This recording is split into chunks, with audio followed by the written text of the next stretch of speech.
ratito. Hola, mis queridos amigos, buenas tardes. Aquí estamos nuevamente para seguirles comentando, para seguir generando opinión, reacciones en torno a los temas más destacados de nuestro cantón Quinindé. Y bueno, ya desde hace algunos años viene siendo una preocupación, un deseo, un sueño, una aspiración, como querramos definir, a lo que Quinindé necesita, especialmente nuestros jóvenes. Ya lo ha dicho el licenciado Freddy Montenegro en anteriores ocasiones. Alrededor de 2,000 jóvenes se están graduando promedio cada año, pero no encuentran la posibilidad de estudiar en su propia tierra y tienen que viajar a otras ciudades con los riesgos, peligros, gastos que esto ocasiona. Bueno, hoy tendremos justamente a él en una entrevista, ya lo vamos a poner en pantalla, para poder conversar sobre lo que se ha conseguido el día de hoy. Freddy, buenas tardes, bienvenido.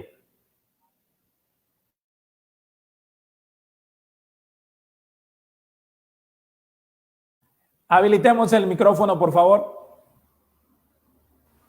Bueno, disculpas. ¿Qué tal, Jefferson? Un gusto saludarlo. Un saludo también para todos los televidentes de su canal.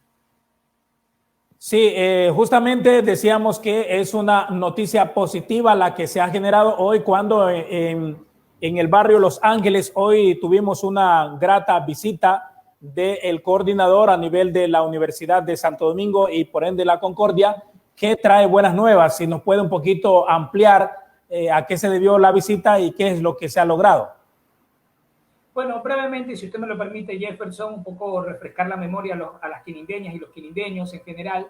Como usted lo ha manifestado, ya son más de 2 años y medio en que decidimos conformar un comité para poder gestionar ante las autoridades de la universidad el que regrese la academia, el alma mater a nuestro cantón. Bueno, ha sido un trajinar, ir y venir. La semana anterior me llamó el doctor Girard Bernaza, rector de la universidad, para indicarme que está tomada la decisión para que en enero del 2021 ya funcionen paralelos de la Universidad en Quirindé y que debía ponerme en contacto, me lo ubicó en el teléfono, al doctor Jorge Puyol para coordinar con él, delegado por el rector, para coordinar el tema de la apertura de los paralelos acá en el cantón Quirindé. Es decir, dentro del presupuesto o los maestros que le paga la universidad, ellos tendrán que venir hasta Quirindé a dictar su cátedra. Se van a aperturar 3 carreras, en realidad son 4, pero una va a depender de la gestión que se logre hacer con el equipamiento de laboratorio de computación. Entonces, para que se pueda iniciar sin ningún inconveniente, Quirindé debe dar una contraparte. ¿Cuál es la contraparte de Quirindé?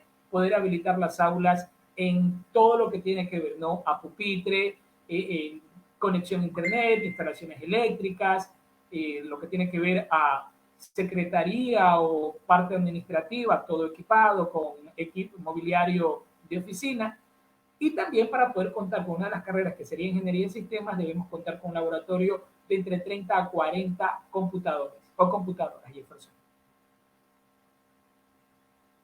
Para no generar falsas expectativas, estamos hablando de que sería una realidad, pero que básicamente va a depender del apoyo, de la autogestión que consigamos de la comunidad y las autoridades. ¿Tienen ustedes un estimativo de cuánto se necesita para readecuar, adecentar las aulas y generar los ambientes necesarios?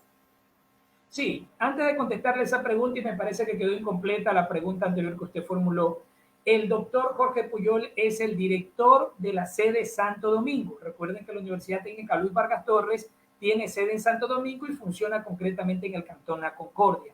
Es decir, por eso lo ha delegado el señor rector, el doctor Girard Bernaza, al doctor Jorge Puyol, para que él sea parte y poder aperturar. A ver, la gente debe tener claro esto, Jefferson. Ya está tomada la decisión, es decir, la universidad ya tomó la decisión de que Quirindé cuente con paralelos. Ahora, en esta situación económica complicada que vive el país, y usted conoce, los televidentes, que hace algunos meses o cuando inició la pandemia, el gobierno decidió disminuir presupuestos o quitar presupuestos a las universidades. Entonces ahí se complica aún más. Entonces, la universidad cumple con el pago a los maestros, pero como no tiene recursos para el adesentamiento, para el equipamiento de aulas y laboratorios, esa es la contraparte que debe poner Quirindé. Ahora, usted me consulta sobre el tema de un estimativo. No quiero cometer el error, porque hay que ser serios en esto, no quiero cometer el error de dar un valor, ¿sí? De dar un valor. Nosotros tenemos un valor estimativo. pero lo que no queremos es equivocarnos. Primero porque hay que ser serios y responsables en esto y porque la idea es que todos, en esta parte sí quisiera ser muy reiterativo y muy directo con la ciudadanía, es la participación de todos, de los quinindeños, de los ciudadanos, del pequeño comerciante, del gran comerciante, del pequeño microempresario, del empresario quinindeño, de la empresa privada, de las instituciones públicas, de las autoridades, todos arrimar el hombro para poder cumplir con este pedido porque van a venir a hacer una inspección, ¿sí? Van a venir a hacer una inspección si se está cumpliendo y si se tiene todo lo que exigen las instituciones que hoy rigen la educación superior y que siempre están evaluando. Entonces, creo que ese es el compromiso que debemos asumir todos los quinindeños. Jefferson, estamos en la parte final de todo este proceso que ha sido largo, complicado, que seguramente algunos estuvieron ya o perdieron las esperanzas, pero que hemos seguido de manera permanente, que no hemos claudicado y que hoy consideramos, sí, tengo que decírselo con toda la seguridad de la ciudadanía, que estamos en la recta final. Es decir, aquí ya no depende de la universidad porque ya está tomada la decisión, depende de todos nosotros los quinindeños, Jefferson. Sin duda, Freddy, que esta es una gran noticia, pero a la vez un compromiso y por eso estamos convocando a una minga ciudadana, podría ser, porque no todo podríamos aspirar de que nuestras autoridades puedan dar. Pero sin embargo, el municipio de Quinindé, que es que nos representa, donde llegan los recursos, ya hemos visto de palabra el ofrecimiento del señor alcalde. ¿Cuándo piensan reunirse con él? A pesar que hemos visto hoy, por ejemplo, a la magíster María Eugenia Tenorio en representación del señor alcalde. ¿Cuándo piensan hacer una visita para que empiece ya el trabajo? Bueno, Jefferson, sin el ánimo de querer dejarlo mal, no, pero hay que explicar. La licenciada María Eugenia Tenorio está como parte del comité, pero obviamente que todos conocemos que fue electa como concejal y obviamente luego como vicealcaldesa. Entonces, la presencia de hoy de ella obedecía como miembro o como parte del comité. Ella es la vicepresidenta del comité, quien habla es el presidente. Entonces, ella hoy estuvo en calidad de siendo parte del comité. Ahora, nosotros anteriormente ya habíamos tenido una reunión con el alcalde de Quinindé indicándole cuál debería o cómo debería ser el aporte, primero invitándolo a que pueda contribuir para el desarrollo de Quinindé, ¿no? De esa manera, porque a ver, no es un favor o no es una colaboración al comité, es una contribución a todo el cantón, porque el tener educación superior implica que desarrollo, mejorar el conocimiento, el crecimiento intelectual de los ciudadanos, de aquellos que se preparen, mejorar también profesionalmente para que aquellos estudiantes que obtienen su título en la universidad puedan mejorar el nivel personal y de la institución privada si es que allá prestan su servicio, de instituciones públicas, es decir, hay un acervo cultural de mejor manera. Entonces, eso sí debe tener clara la ciudadanía, que son todos, porque a lo mejor no todo puede alcanzar. Esperemos que pueda, las instituciones públicas, los gobiernos autónomos puedan cubrir con aquello. Pero si no, yo estoy seguro que todos los quinindeños quieren aportar con su granito de arena. De eso estoy totalmente convencido. ¿Por qué le digo Jefferson? Porque en todo este trajinar hay ciudadanos que nos han dicho, Freddy, cuando se cumpla, cuando ya esté, no duden en que pueda aportar con mi grano de arena, con lo que esté a mi alcance.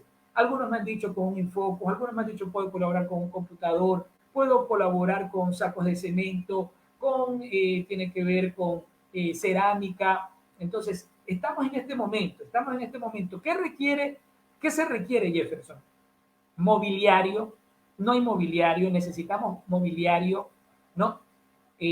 Porque debemos pensar en grande, ¿sí? Mobiliario, se necesita acceso de Internet, es decir, todas las instalaciones eléctricas para el tema de Internet.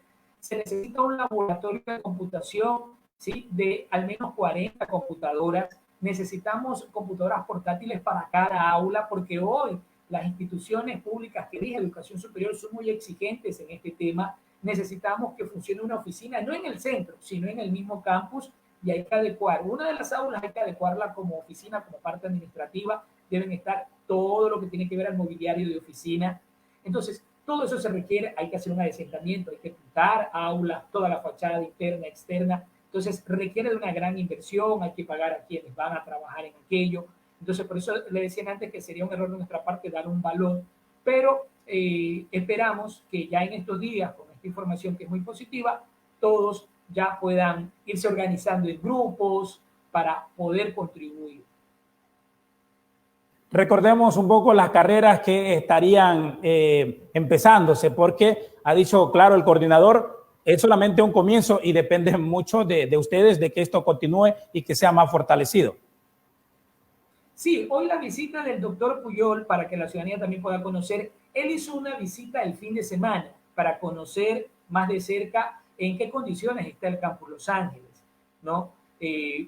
Está se encontró con lo que esperaba, algo que es muy factible, que va a depender de la ciudadanía. Hoy la rueda de prensa era para darle esta gran noticia a Quinindé, pero a la vez indicarle a la ciudadanía que ya no iba a depender de las universidades, sino de nosotros mismos. Entonces, lo que hoy dio a conocer en la rueda de prensa el doctor Jorge Puyol es que de arrancar ya con carreras sería administración pública, administración de empresas, contabilidad y auditoría, y también ingeniería en sistemas. El tema de ingeniería en sistemas o la carrera de ingeniería en sistemas va a depender de que podamos contar con un laboratorio de alrededor de 40 máquinas o de 40 computadoras con su respectivo mobiliario, ¿no? Con todo lo que se requiere técnicamente.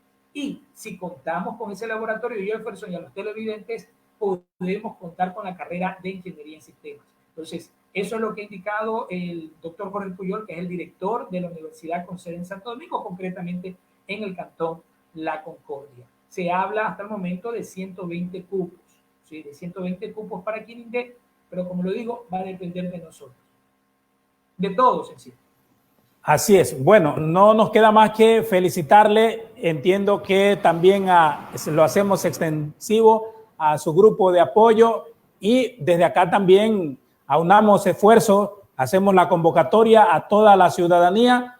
Querían universidad, pues aquí está, vamos a empezar con esto y se aspira ya la recepción de aportes para que hagamos realidad nuevamente este sueño, Freddy. Una felicitación y algún mensaje final, por favor.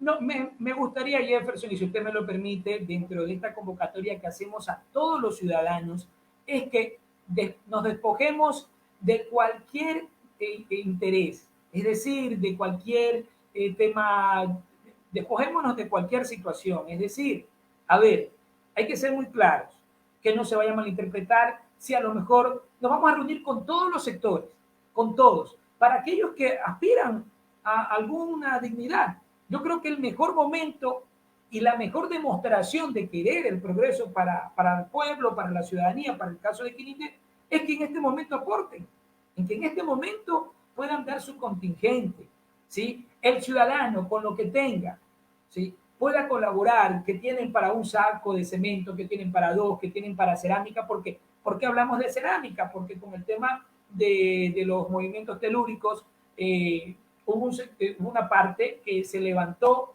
la cerámica. Entonces, toda esa parte también hay que trabajar. Todos. Es decir, aquí no debe haber egoísmo en absolutamente nadie. Y todo lo que se ha conseguido es un triunfo de la ciudadanía. Es un triunfo de la ciudadanía. Eso sí que debemos ser muy claros. Yo creo que ese es un esfuerzo que empezó hace 2 años y medio, que como lo manifesté al inicio, ha sido un trajinar muy complicado, muy duro. Yo creo que la ciudadanía debe tener claro ese aspecto. Jefferson, si usted recuerda, nosotros iniciamos con 2 asambleas ciudadanas en el Salón Auditorio del Sindicato de Choferes, que por cierto le agradecemos al secretario del Sindicato de Choferes que la facilitó sin ningún inconveniente, donde estuvo abarrotado el Salón Auditorio. Estuvieron los asambleístas. Yo creo que es el momento de que ellos se puedan reivindicar con Quinindé, porque si bien es cierto, no es el momento de estar haciendo señalamientos, pero hay que recordar que poco o nada realmente nos pudieron ayudar, ¿sí? Por ahí sí un asambleísta nos ayudó con una audiencia en Quito, pero creo que este es el momento oportuno para dejar de lado eso y creo que sumarnos a esta tarea fuerte, complicada, porque se va a necesitar de un ingente recurso económico para poner a la par. ¿Qué es lo que debemos tener claro? Que no tenemos mucho tiempo. Tenemos el mes de agosto para hacer todos estos trabajos, todos estos cambios, porque ustedes lo escucharon muy bien en la rueda de prensa que se brindó hoy día. por parte del Comité Pro Universidad y el doctor Jorge Puyol como director de la sede de Santo Domingo, de la Universidad Técnica Luis Vargas Torres, de poder trabajar en este mes muy fuerte, de manera muy sacrificada. En el mes de septiembre ya deben postular los estudiantes de Quinindé con las carreras que hemos señalado y deben tenerlo muy claro. Administración pública, administración de empresas, contabilidad y auditoría y también la carrera de ingeniería en sistemas. Con eso vamos a arrancar, con eso se va a iniciar, porque estos paralelos van a depender de Santo Domingo. Pero va a haber toda esta transición, Jefferson, donde el trabajo que se pueda realizar durante todo este tiempo permita hacer un gran trabajo y con eso poder solicitar más carreras, presentar los proyectos, que se presenten nuevas carreras, que se oferten nuevas carreras y que también vaya incrementando el número de cupos para que los quinindeños puedan acceder a la educación superior. Entonces, arranca así, en esta parte final, arranca este compromiso de todos, pero debemos proyectarnos a cosas grandes. Debemos proyectar a cosas grandes, ¿para qué? Para que este nuevo inicio sea de manera perdurable la universidad acá en Quinindé. No debemos pensar a corto plazo, ¿sí? En este momento resolvemos eso, no, tenemos que pensar a mediano y largo plazo. Se van a necesitar más aulas, se va a necesitar del cerramiento de la universidad, se va a necesitar adecuaciones del parqueadero, pero obviamente eso es paso a paso, porque hay una gran realidad, Jefferson. La gente viendo es que cree, la gente viendo es que cree, porque cuando la ciudadanía ya vea que está funcionando la universidad, va a colaborar aún más, tanto instituciones públicas, queremos que lo permitan también las leyes, la empresa privada y tocar todas las puertas y que nuestras autoridades en realidad se comprometan con Quinindé ahora sí sacar adelante, porque hemos tenido incluso asambleístas de gobierno, pero muy poco es lo que se ha podido lograr, ¿no? Y eso es un tema ya de voluntad de ellos, ¿no? Pero repito, en el momento, y seguramente algunos dirán, sí, pero no hay que decir eso porque estamos ahorita de unidad, pero a lo mejor diciendo esto, recordando esto, pueda ahora sí un compromiso cierto y verdadero para con Quinindé y Jefferson. Muchas gracias, licenciado Freddy. Ahí hay una pregunta, pero entendemos que no. Nos pregunta Roger si es que pueden los estudiantes que están matriculados en la Universidad de Esmeraldas y ya están estudiando, si pueden estudiar en Quinindé. Por ahora creo que no. Bueno, primero que esa pregunta no la debería contestar porque no soy funcionario, conozco algo, sí. Va a depender, por ejemplo, si él ya está siguiendo una carrera, debe terminar la carrera en Esmeraldas porque acá se va a empezar desde el nivelación, es decir, se van a aperturar las carreras. Habrá que ver si la carrera que él está siguiendo se va a aperturar acá, si está en los primeros ciclos. Él lo que debe hacer eso es preguntarlo directamente en las oficinas de la universidad o ponerse en contacto mediante los métodos tecnológicos por toda esta situación de la pandemia, ¿no? Freddy. Primero hay que ir paso por paso. Primero abrir las aulas y luego se va a hacer una socialización de cómo acceder con el tema de los cupos. Freddy, muchísimas gracias y mil disculpas. Un tema tan importante como esto quizás podríamos haberle dedicado un poco más de tiempo, pero usted me entiende. Tengo allí incluso ya en escena a nuestros nuevos invitados. Nuestro público, por favor, que se quede porque vamos con el segmento de Yo soy el presidente en la conducción de Duval Vera, a quien lo vamos a poner de una vez en pantalla, Freddy, e invitarlo para que usted también lo siga. Gracias, Freddy. Lo invitamos para que vean nuestros invitados del día de hoy. Ahí está en pantalla el saludo para el ingeniero Duval Vera. Él está en Miami y también acá está el doctor Rommel, que es el invitado del día de hoy.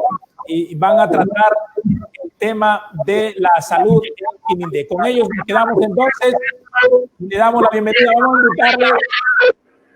Vamos a invitarle, por favor, de que le bajemos el volumen al audio, al receptor que tienen ustedes, por favor, para que podamos entendernos mejor. E ingresamos con los micrófonos.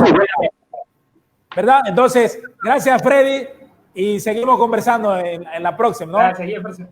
Duval, bienvenido. No hemos podido tener la presentación y más por los tiempos que hoy día nos han jugado una mala pasada, pero aquí estamos, bienvenido. Aquí está su segmento. Gracias por su aporte y su presencia. Gracias, Pacho. Estamos saludando a nuestro querido y buen amigo, el doctor Rommel Borja. Él es, para hacerles un recuento, él es un quinindeño, nacido en Quinindé, ahora tiene un masterado en imagenología de Cuba, pero de buena hora yo hice el contacto con el doctor, pero él está trabajando en Santo Domingo. Hubiera yo querido hacer la entrevista y que estuviera radicado, trabajando y viviendo en Quinindé, pero bueno, la situación es esa, así que bienvenido, doctor Rommel Borja. Es un gusto volverlo a saludar a la distancia. Buenas tardes, Duval. Gracias por la invitación. Solo por molestarte, sí, es verdad, soy quinindeño, nacido, criado, todo en Quinindé, y tengo una especialidad en imágenes. Pero es un gusto estar contigo y muchas gracias por la invitación. Ok, Rommel, hay algunos temas que vamos a tocar, pero básicamente a la audiencia de Noti Fronteras queremos dar a entender que nuestro programa hoy día con nuestro host Jefferson Pacho no les pasó la introducción, pero nuestro programa se llama, es la primera vez que lo salimos al aire, se llama Yo Soy el Presidente. Básicamente, Yo Soy el Presidente y incita a la gente para que cada uno de nosotros proyecte ideas, dé ideas sobre qué es lo que usted haría si usted está criticando a una autoridad, cuáles son, en su punto de vista, cuáles deberían hacer sus acciones si usted estuviera en ese caso. Entonces, esa es la idea de Yo Soy el Presidente. Personas, la comunidad común, dando ideas para mejorar de alguna manera nuestro sistema político, nuestro sistema básico de comunicación. Y eso básicamente es lo que vamos a hacer hoy día con el doctor Rommel Borja. Doctor, la primera pregunta.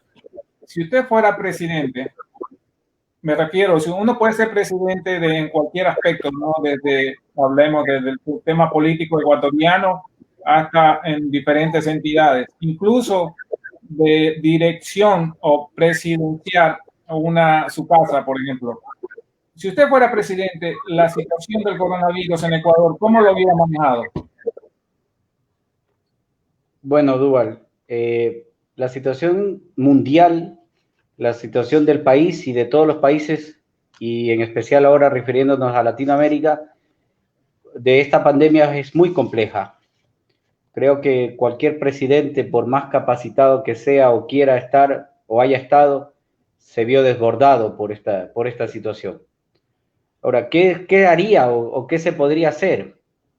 Yo lo principal como médico, en este caso, formaría una mesa de técnica, una mesa de expertos, una mesa donde no contrato, o mejor dicho, no me apego a personas que no tengan conocimiento. Yo me apegaría a gente que tenga mucho conocimiento y que esas personas me aproximen a las estrategias que yo necesito para salir de esto.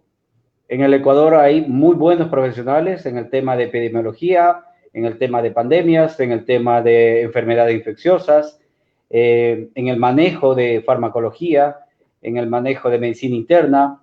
Hay excelentes profesionales en el campo de la medicina, con muchas especialidades también, y yo formaría una mesa técnica que me ayude a tomar la mejor decisión. Eso es como respondiéndote de forma general, si fuese un presidente, ¿qué haría?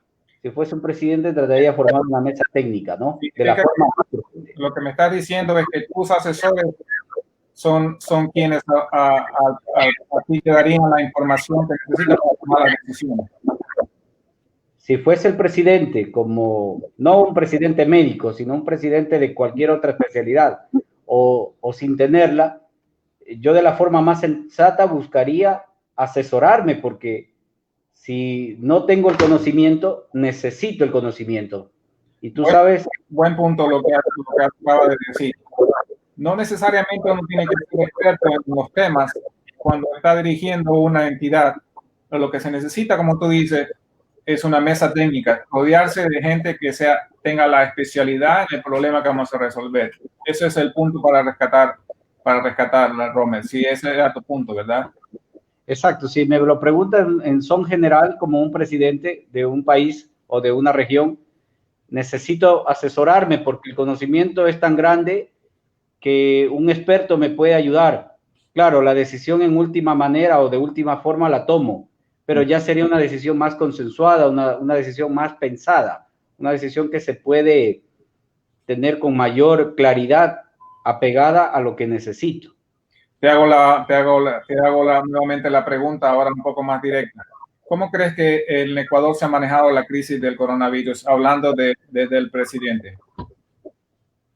El Ecuador la manejó en varias etapas y de forma muy lenta. Te lo digo cómo lo veo de forma médica.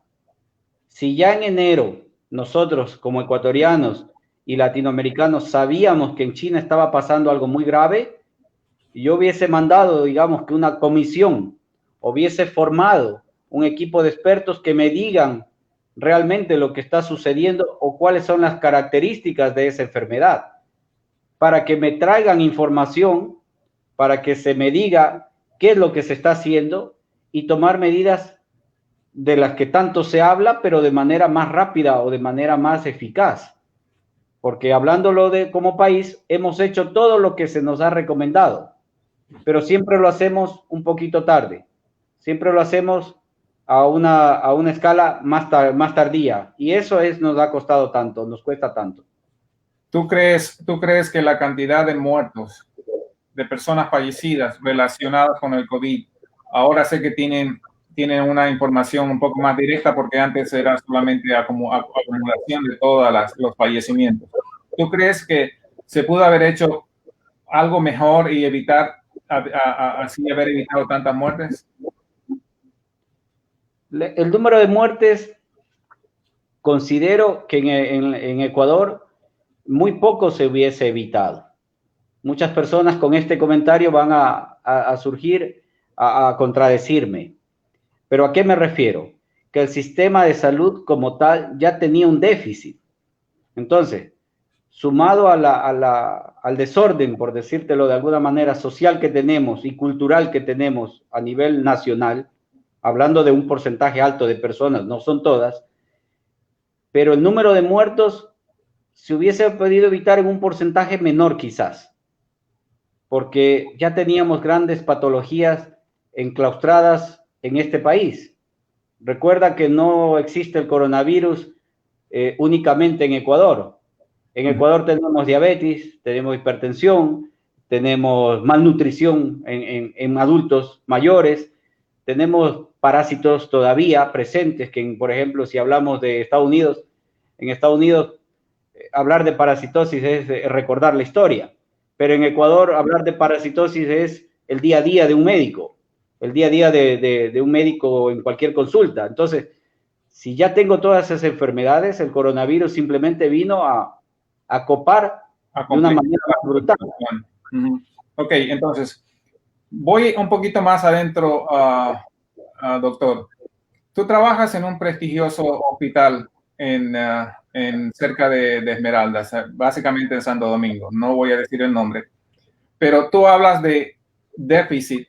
Hablamos de déficit de infraestructura, déficit de equipamiento, personal médico. ¿A qué te refieres con ese déficit? Y supuestamente, lo que tú decías es cierto. Mucha gente piensa de que el Ecuador tiene los mejores hospitales y que todo estaba cubierto y entra el asunto político a hablar ahí. Toquemos el asunto de la realidad que tú has visto en el ámbito que te desenvuelves. El déficit es de los tres que mencionaste: infraestructura, económico y profesional. Porque la OMS tiene una calificación por el número de camas, por ejemplo. Por cada 10.000 habitantes debemos tener una cama de hospital, pero una cama de hospital como tal. No estamos hablando de un subcentro, de una unidad de ambulatoria, o no estamos de unidades menores, ni hospitales del día. Estamos hablando de camas de hospital. Entonces, solo básicamente multipliquemos el número de personas de Ecuador, dividamos para 10.000, nos va a dar el número de camas que debemos tener, y en cada provincia debería serlo así. Centrémonos, por ejemplo, en un cantón pequeño, vamos a decir, en un cantón que tenga 50.000 personas. Necesitamos un hospital con 50 camas. Y si vemos un cantón pequeño cualquiera, tienen hospitales a veces de 20 camas, de 10 camas, o no tienen ni siquiera un hospital. Entonces, eso crea un déficit, crea una saturación. Por eso es que... disculpa que lo corte antes por este mismo tema. ¿Te refieres a una cama que tiene que constar como una cama para considerarla una cama preparada para enfrentar una crisis? No es, ¿a qué te refieres con eso? Ya, perdón, no especifique esa parte. Tener una cama no es tener la cama, que lo que muchos creen hacer o piensan hacer, o creen que el hospital se compone de un cuarto con camas. Eso no es una cama. La OMS establece una cama de hospital con los profesionales en un turno de 24 horas, que cubran 24 horas. Entonces tú tienes que tener una toma de oxígeno para esa cama, mantenimientos hasta mecánicos para la cama, por ejemplo. Tienes que tener profesionales, médicos para atender a ese paciente que está en la cama. 24 horas. 24 horas, por supuesto. Refiriéndote a especialistas, vamos a ir una a una. Ya, entonces, el especialista, básicamente en los Estados Unidos, el especialista te visita al siguiente día en la mañana cuando entra, pero tú tienes enfermeras 24 horas y tienes gente que los jefes de enfermería que están ahí pendientes de ti cada hora para darte la medicina. ¿A eso te refieres? Exacto. Tú tienes un complemento desde médicos residentes, enfermeras, licenciados en terapia respiratoria, licenciados en fisioterapia. Bueno, hay una cantidad de licenciados increíbles ahí. Todo eso mantiene una cama, porque tú el paciente que tienes en esa cama puede requerir todos esos tipos de manejos médicos o de manejos de salud. No es solamente un enfermero. Exacto, no un enfermero 8 horas y el resto de las 16 horas a su conveniencia al pobre paciente. Entonces, cuando tú complementas eso, debes tener laboratorio clínico, laboratorio de imágenes, debes tener básicamente un hospital, y un hospital con 50 camas, quiere decir un hospital que su capacidad le da para albergar 50 pacientes de cualquier tipo. De cualquier condición. Exactamente, y entonces eso... ¿Mande? En respuesta, la condición me refiero a respuesta.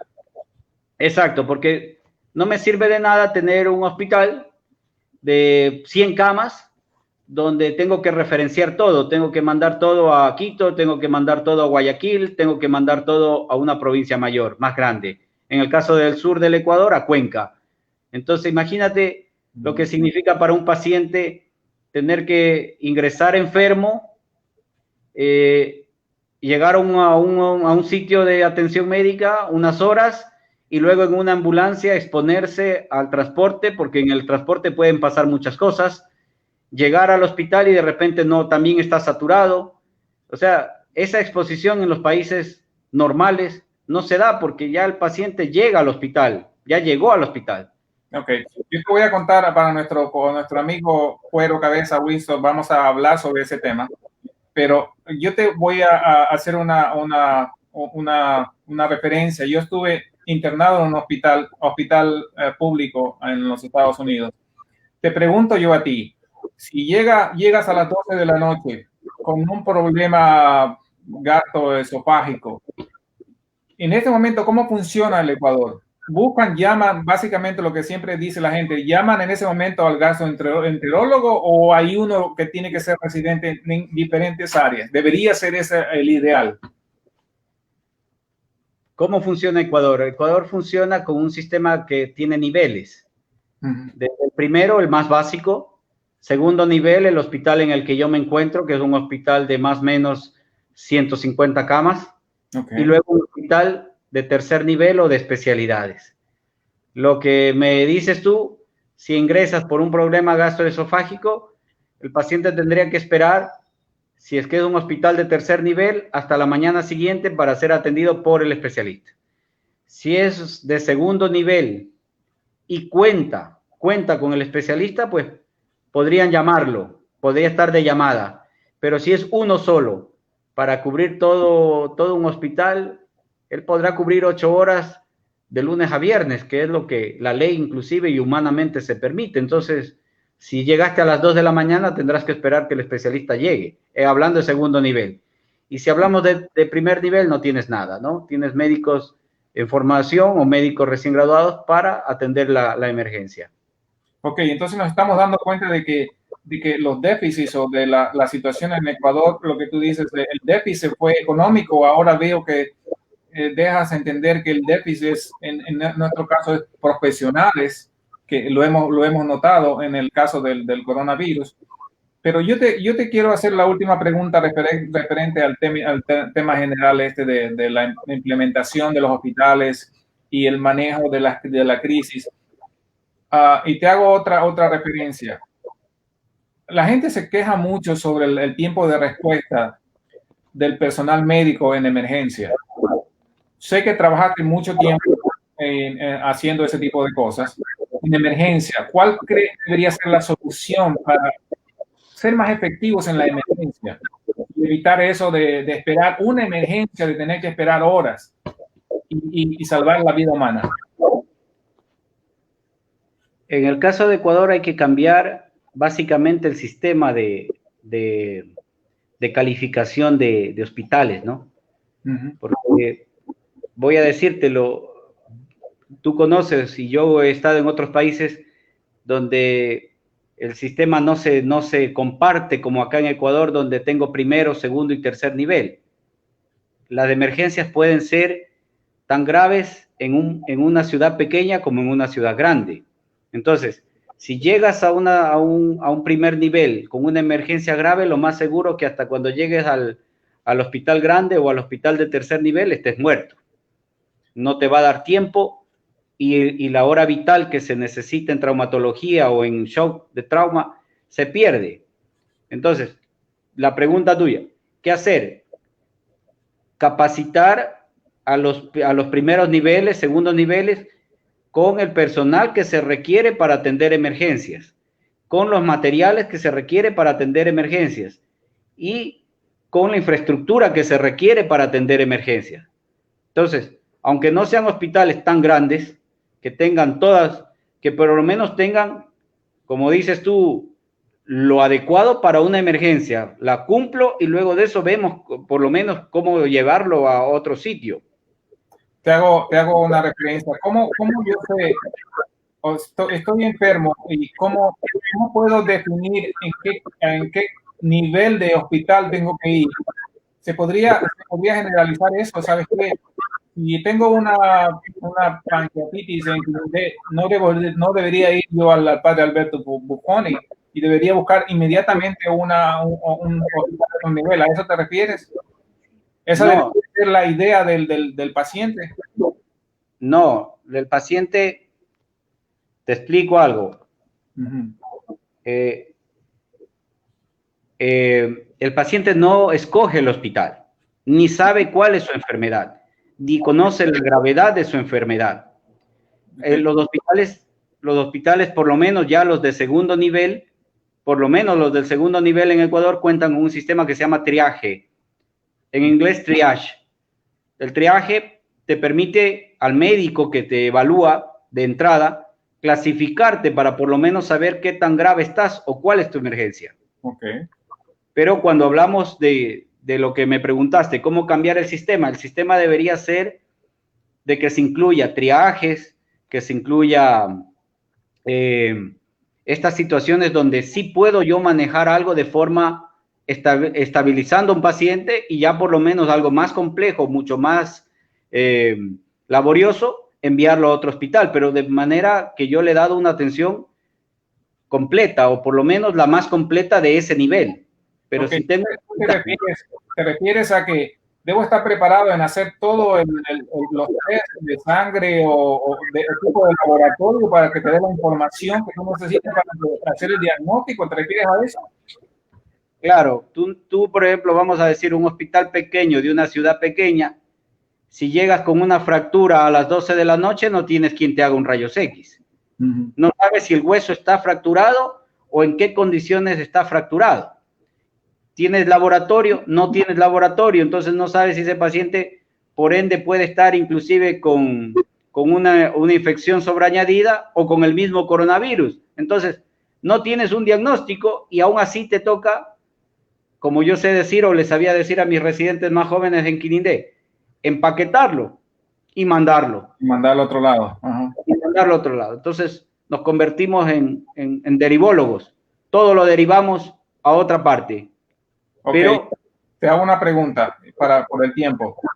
¿Cómo ves el hospital Padre Alberto Buffoni, centro de salud o como se llame? ¿Cuál es la condición que nos da a nosotros? ¿Cuál es la imagen que tú tienes de ese hospital para la gente que nos está viendo? Bueno, lo dices bien. No sabemos cómo se llama.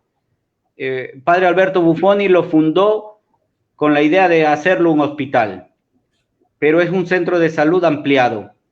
O sea, el MSP lo clasifica ni siquiera en un primer nivel, lo clasificó así, como un centro de salud ampliado. Entonces, eso te da cuando vas a buscar en internet qué tiene un centro de salud ampliado y tú ves que hay especialidades básicas nada más, no tienes toda la instrumentación que debes requerir, pero ¿qué yo veo? ¿Qué vi yo cuando estuvimos trabajando en el Hospital Buffoni? Los recursos son pocos, 22 camas, que desde 1980 siguen siendo 22 camas, se han ampliado consultorios, han llegado especialistas, no tenemos 24 horas de especialidades y se hace lo que se puede. No puedo desmerecer a mis compañeros que aún trabajan allí, pero imagínate que te piden hacer una obra, pero no te dan las palas, no te dan el pico, no te dan el material. Haces con lo que tienes o adaptas lo que puedes. Entonces, pones en riesgo la salud de las personas al estar trabajando de esa manera. Se pone en riesgo la salud de la persona, se pone en riesgo al personal también, ¿por qué no? Porque te hace falta.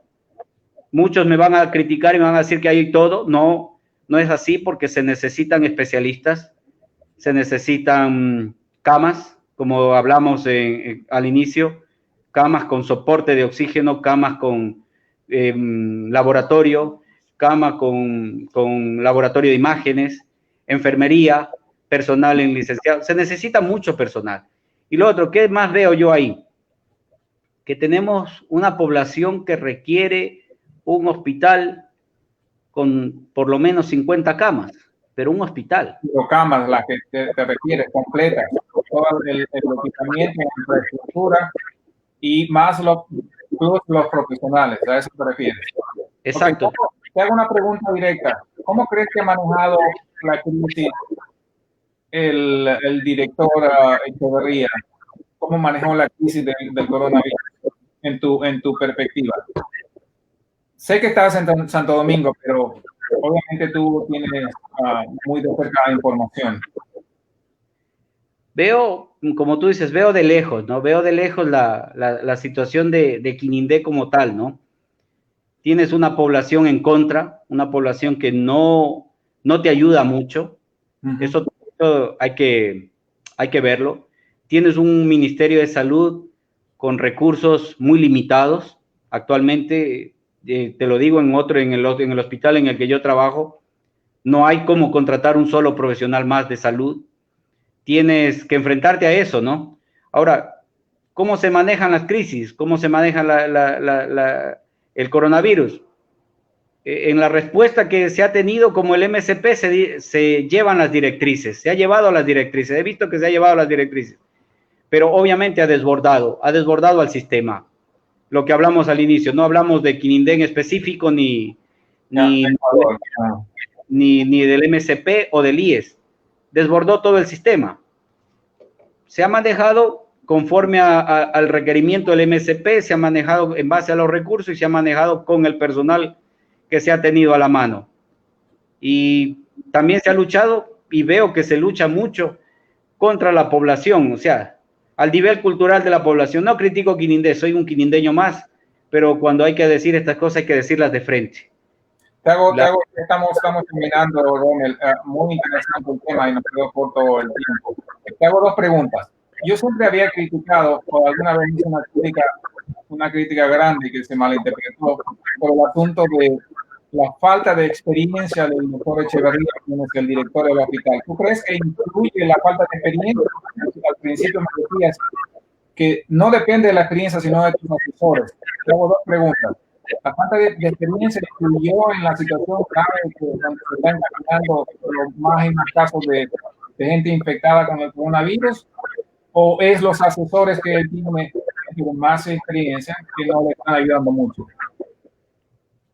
Bueno, nadie, comenzando desde el tema de la pandemia, nadie tuvo experiencia en el campo del coronavirus. De hecho, recién la estamos adquiriendo. Eso hay que saberlo plantear, porque puede venir una persona con mucha experiencia en otros campos, pero no tenía para coronavirus, ¿no? Primero. Pero rodearse de una mesa técnica mucho mayor o con mayor capacidad, o ampliar la mesa, por decírtelo de alguna manera, con profesionales, que habemos profesionales de Quinindé en todo el Ecuador, y que gustosos podríamos colaborar con nuestra experiencia. Eso puede pasar, porque aún estamos dentro de la contingencia, aún estamos dentro de lo que tú me estás tratando de decir es que el COE cantonal debería tener más doctores, gente especialistas en medicina. El COE cantonal ya es otro tema, ¿no? Porque ya no es el MSP, pero el COE cantonal debe formar su mesa técnica basada en varios profesionales, no solo médicos, ¿no? Porque ahí tenemos profesionales en riesgo y emergencias, en desastres, que es todo lo que estamos pasando. Pero esa es la conformación de la mesa técnica, que yo siempre lo recalco y lo diré. Lo has dicho. Cuando tú tienes varios profesionales, vas a fundar el mejor criterio. Ok, perdona que te corte. Tengo la última pregunta ya que para contestar al amigo que nos escribió. Se habla mucho de la cantidad de personas a nivel del mundo, y él decía, ¿por qué en países industrializados hay más muertes? ¿Cuál es tu visión sobre, él nos decía, ¿por qué no pudieron hacer nada de Estados Unidos, que ahora tiene sobre casi 200,000 muertes? Vamos para 200,000 muertes. Y hace una referencia de que nosotros estamos haciendo como una crítica a Ecuador, y que en ningún país lo ha podido manejar. Pero yo le digo al amigo, en Estados Unidos hay alrededor de 320 millones de habitantes. Si haces esa relación del porcentaje de mortalidad, es definitivamente bajo. Quiero que nos ayudes con eso para diferenciar la preparación, el nivel de respuesta cuando está ya en la etapa crítica, en el caso del coronavirus, para cerrar. Que nos expliques un poco cómo funciona, cómo ustedes miden la mortalidad. Claro, como cualquier tasa que se saca, cualquier K que se saca, tú tienes que ver el índice de mortalidad en cada país. Y yo hasta el momento veo que Ecuador ocupa, creo, el 5º lugar de mortalidad a nivel mundial. Entonces, pero eso tiene factores, mi querido, y a la persona que preguntó. Los factores de Estados Unidos, los factores de Ecuador son diferentes completamente, independientemente también de la capacidad de respuesta de cada país. Entonces, lo que hablé al inicio, Ecuador ya tenía sumado inclusive parasitosis y desnutrición, que Estados Unidos no lo tenía. Pero lo que tú le dices al amigo es verdad. El índice de mortalidad en los Estados Unidos es menor que el índice de mortalidad en Ecuador. Se saca con un por ciento de 10,000, ¿no? Que es para sacar cualquier media que nosotros manejamos. Igual es ¿Cuál es la media de mortalidad que sucedió en Ecuador? ¿Qué sucedió en Ecuador? Me parece que está dentro del 15% y ascendiendo. Que es muy alto. Bueno, es alto. Es alto. Orlando Morán, gracias, doctor, por los minutos. Ha sido muy interesante el tema, doctor Rommel Borja. Es muy largo, es muy interesante para tratar de proyectarnos un poco a cuál es la situación específicamente a la salud. Te agradecemos un montón, doctor, y que nos estamos viendo posiblemente en otra ocasión. Gracias a Pacho y las disculpas, Orlando Morán. Un abrazo a la distancia. Muchas gracias a todos. Gracias a ustedes por participar, realmente muy enriquecedor. Bueno, estamos por ahí con la grata presencia de un amigo que a la distancia le doy un abrazo. Amigo Orlando Morán, bienvenido. Gracias, Jefferson Pacho. Buenas tardes, buenas noches o buenos días cuando vayan a ver ustedes el material. Gracias, me siento muy orgulloso, en verdad, que me hayas tomado en cuenta, compañero.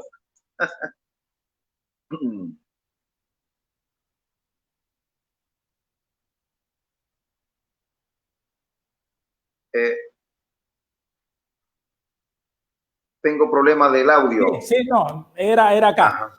Decía que hoy hemos tenido una jornada muy maratónica y por eso pedimos las disculpas respectivas a nuestro público y a nuestros panelistas que esperamos que se conecten, porque el tema que el día de hoy hemos propuesto es los presidenciales, como se nota ya allí en nuestros caracteres, en nuestra sobreimposición.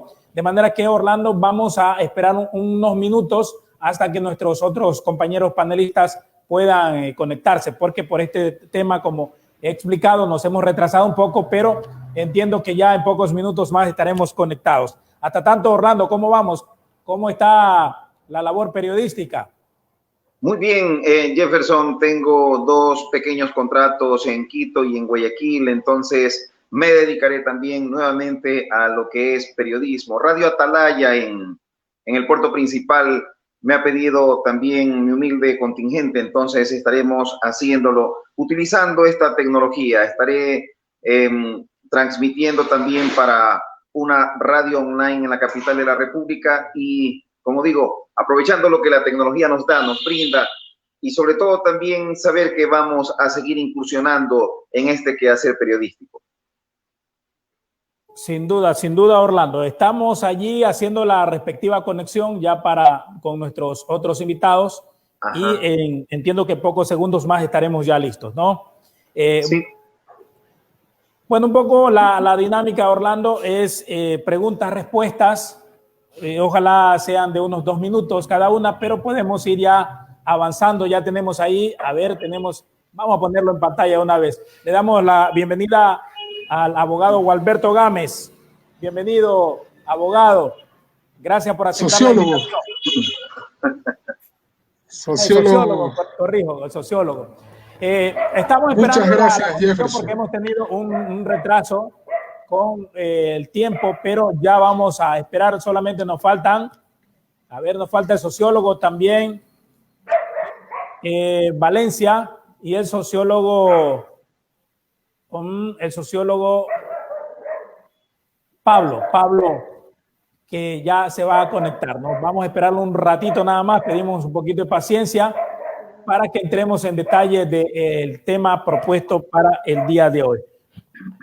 Y de hecho, bueno, vamos un poco a presentarles ya ahora sí a nuestros invitados. Ya en la parte de arriba, ya hemos dicho, nuestro compañero periodista de enorme trayectoria, Orlando Morán, a quien lo principalizamos allí en pantalla, y vamos a empezar de una vez con el diálogo. Orlando, bienvenido una vez más. Gracias, Jefferson, y también a Gualberto. Qué bonito compartir contigo, Gualberto, conocer a tu señor padre, y qué bien, oiga, de tal palo tal astilla, porque su padre también era un caballero como usted, Gualberto. Muchas gracias por la deferencia, Orlando. Un saludo a la distancia. Bueno, ahí vamos con el sociólogo. Y a los tiempos. Muchas gracias, Jefferson, por la invitación y permitir esos espacios de diálogo y de debate, ¿no? De conversación sobre los temas que son importantes para la comunidad y la colectividad ecuatoriana. Sobre todo en este caso particular que es la ciudad de Quinindé. Muy bien, bueno, y ahora tenemos sí al sociólogo también, Pablo Pazmiño. Bienvenido, sociólogo, y las disculpas respectivas por el retraso. Buenas tardes. No se preocupe, gracias por la invitación. Estamos a la orden para conversar sobre la temática tan importante como es las futuras elecciones del 2021. Bueno, vamos a empezar, y para nuestro público como aditamiento tenemos que decirles que aproximadamente son 24 los precandidatos que ya están un poco apareciendo en la palestra preelectoral. Hay que indicar que en el mes de agosto, ya en los primeros días, se deberán hacer lo que se conoce como las primarias, que no es otra cosa que una elección interna donde va a salir el candidato. Obviamente, la discusión está allí en que si realmente se va a cumplir este proceso, toda vez de que hay partidos políticos cuyos líderes prácticamente su cupo está asegurado. Y desde allí, pues entonces vamos a partir. Hay tendencias ya que se van marcando. Unos dicen la izquierda, la derecha, pero el voto duro. Entonces todo eso es lo que vamos a conversar esta tarde. Y vamos a empezar en orden justamente de presentación con, como decíamos, nuestro compañero Orlando Morán, a quien, por favor, y a todos nuestros invitados, las respuestas tratemos de englobarla, que sea muy sucinta, ojalá en un máximo de 2 minutos, hacerlo de ida y vuelta y sea de esa manera más dinámica la conversación. Entonces, propuesto esto, Orlando, ¿cómo vemos el panorama con estos 24 precandidatos, o la información que tienes de pronto es un poco más, y revisando a lo mejor un poco la historia de nuestro Ecuador, si han habido tantos precandidatos en años anteriores? No ha habido este numérico como lo hay ahora. De paso, es solamente lo que se rumora, 24 precandidatos. Segundo, estamos a 50 días del inicio de las inscripciones. Tercero, pienso yo que para hacer este debate un tanto más, que tenga más condumio, es el tema siguiente. Pueden haber 24, pueden haber 30 candidatos, pero hasta el momento no hay propuestas, no hay ideas. Y hay que dejar claro algo. Desde hace más o menos 14 o 15 años atrás se viene diciendo que las ideologías han terminado. Ojo con eso, por favor. Los conceptos tienen que estar bien claros. Primero, ideología viene de ideas. Así que las ideas no se han acabado. Lo que puede acabarse es la situación de la partidocracia. Y otro aditamento más que quiero colaborar con esto. Se habla de que la política es un arte. Hay gente que se lanza nomás así. La política, compañeros y compañeras, amigos y amigas, la política es ciencia. Se estudia, tiene principios, tiene leyes. Es como la medicina, como la ciencia de la comunicación social. Y en eso mis dos amigos sociólogos que están aquí lo tienen perfectamente claro. No así los periodistas, que permiten que cualquier entrevistado dice, no, la política es un arte. Si fuera arte, estuviera dentro de las artes plásticas o lo que le llaman la Casa de la Cultura. Gracias. Muy bien, Orlando, y como introducción muy valedera. Ahora vamos con el sociólogo, ahora sí corrijo, Gualberto Gámez. Dentro de ello había propuesto entonces un numérico, como ha dicho Orlando, pero hasta ahora es solamente una especulación. Obviamente esto será ya confirmado cuando se inscriban en sus respectivos movimientos y por ende en el Tribunal Supremo Electoral o en el Consejo Nacional Electoral. Sociólogo, bienvenido. Muchas gracias, Jefferson. Un saludo también a la presencia de los colegas de Orlando en este diálogo interesante, importante. Y yo quiero manifestar que efectivamente concuerdo que hasta que no estén todos los candidatos, no se puede definir adecuadamente cuáles son los sectores o los grupos ideológicos que van a intervenir, digamos, en esta ley electoral. Es cierto que hay muchos precandidatos y además que lo permite la Constitución, esa es parte de los derechos que tenemos los ciudadanos ecuatorianos a elegir y a ser elegidos. Pero yo más bien creo que dentro de esa cantidad que muy pocas veces se ha visto en el Ecuador, frente a la situación de crisis que vive el país, no solamente sanitaria, sino también política, y también otro tipo de crisis que podemos ver, crisis moral, de distinto tipo, ¿no? Entonces yo creo que de esa cantidad de precandidatos, yo creo que mucho menos de la mitad quedarán. Lo que sí es verdad que las tendencias dentro de estas precandidaturas quedarán por lo menos unas 4 o 5 sectores representados en los sectores, digamos, tradicionalmente denominados de la derecha tradicional ecuatoriana, representada por Guillermo Lasso, otro sector digamos, por la izquierda, en este caso denominada en algunas circunstancias por algunos medios como la izquierda radical, dígase Unidad Popular o ex Movimiento Popular Democrático, algunos sectores de Pachacuti, y que inclusive ellos están planteando alguna alguna unidad previo al proceso electoral, previo a las elecciones, y también una tendencia que se puede catalogar de centro-izquierda, que está liderada por, que es una realidad, la revolución del partido o movimiento denominado Revolución Ciudadana. Me parece que esos son los tres sectores importantes. Yo creo que de esas tres tendencias, digamos, ¿no?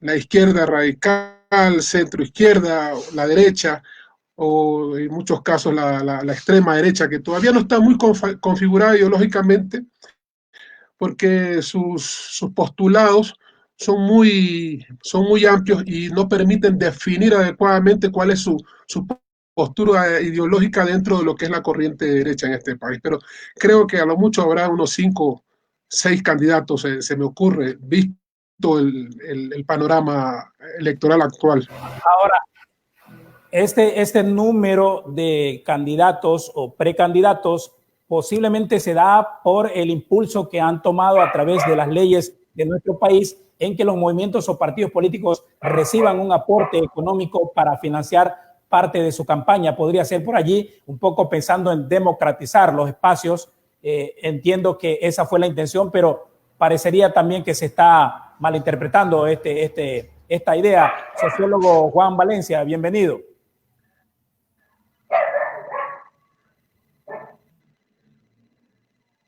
Estimado Pacho, buenas tardes, colegas, buenas tardes.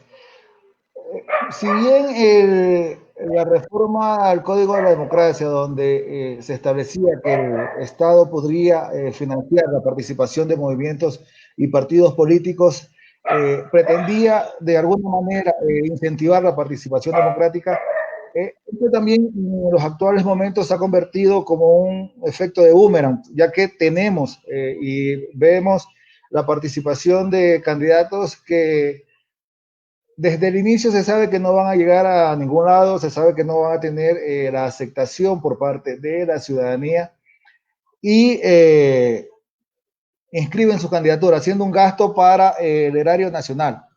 Yo quería, continuando con el diálogo, yo quería coincidir con lo expresado por Osvaldo y por Gualberto.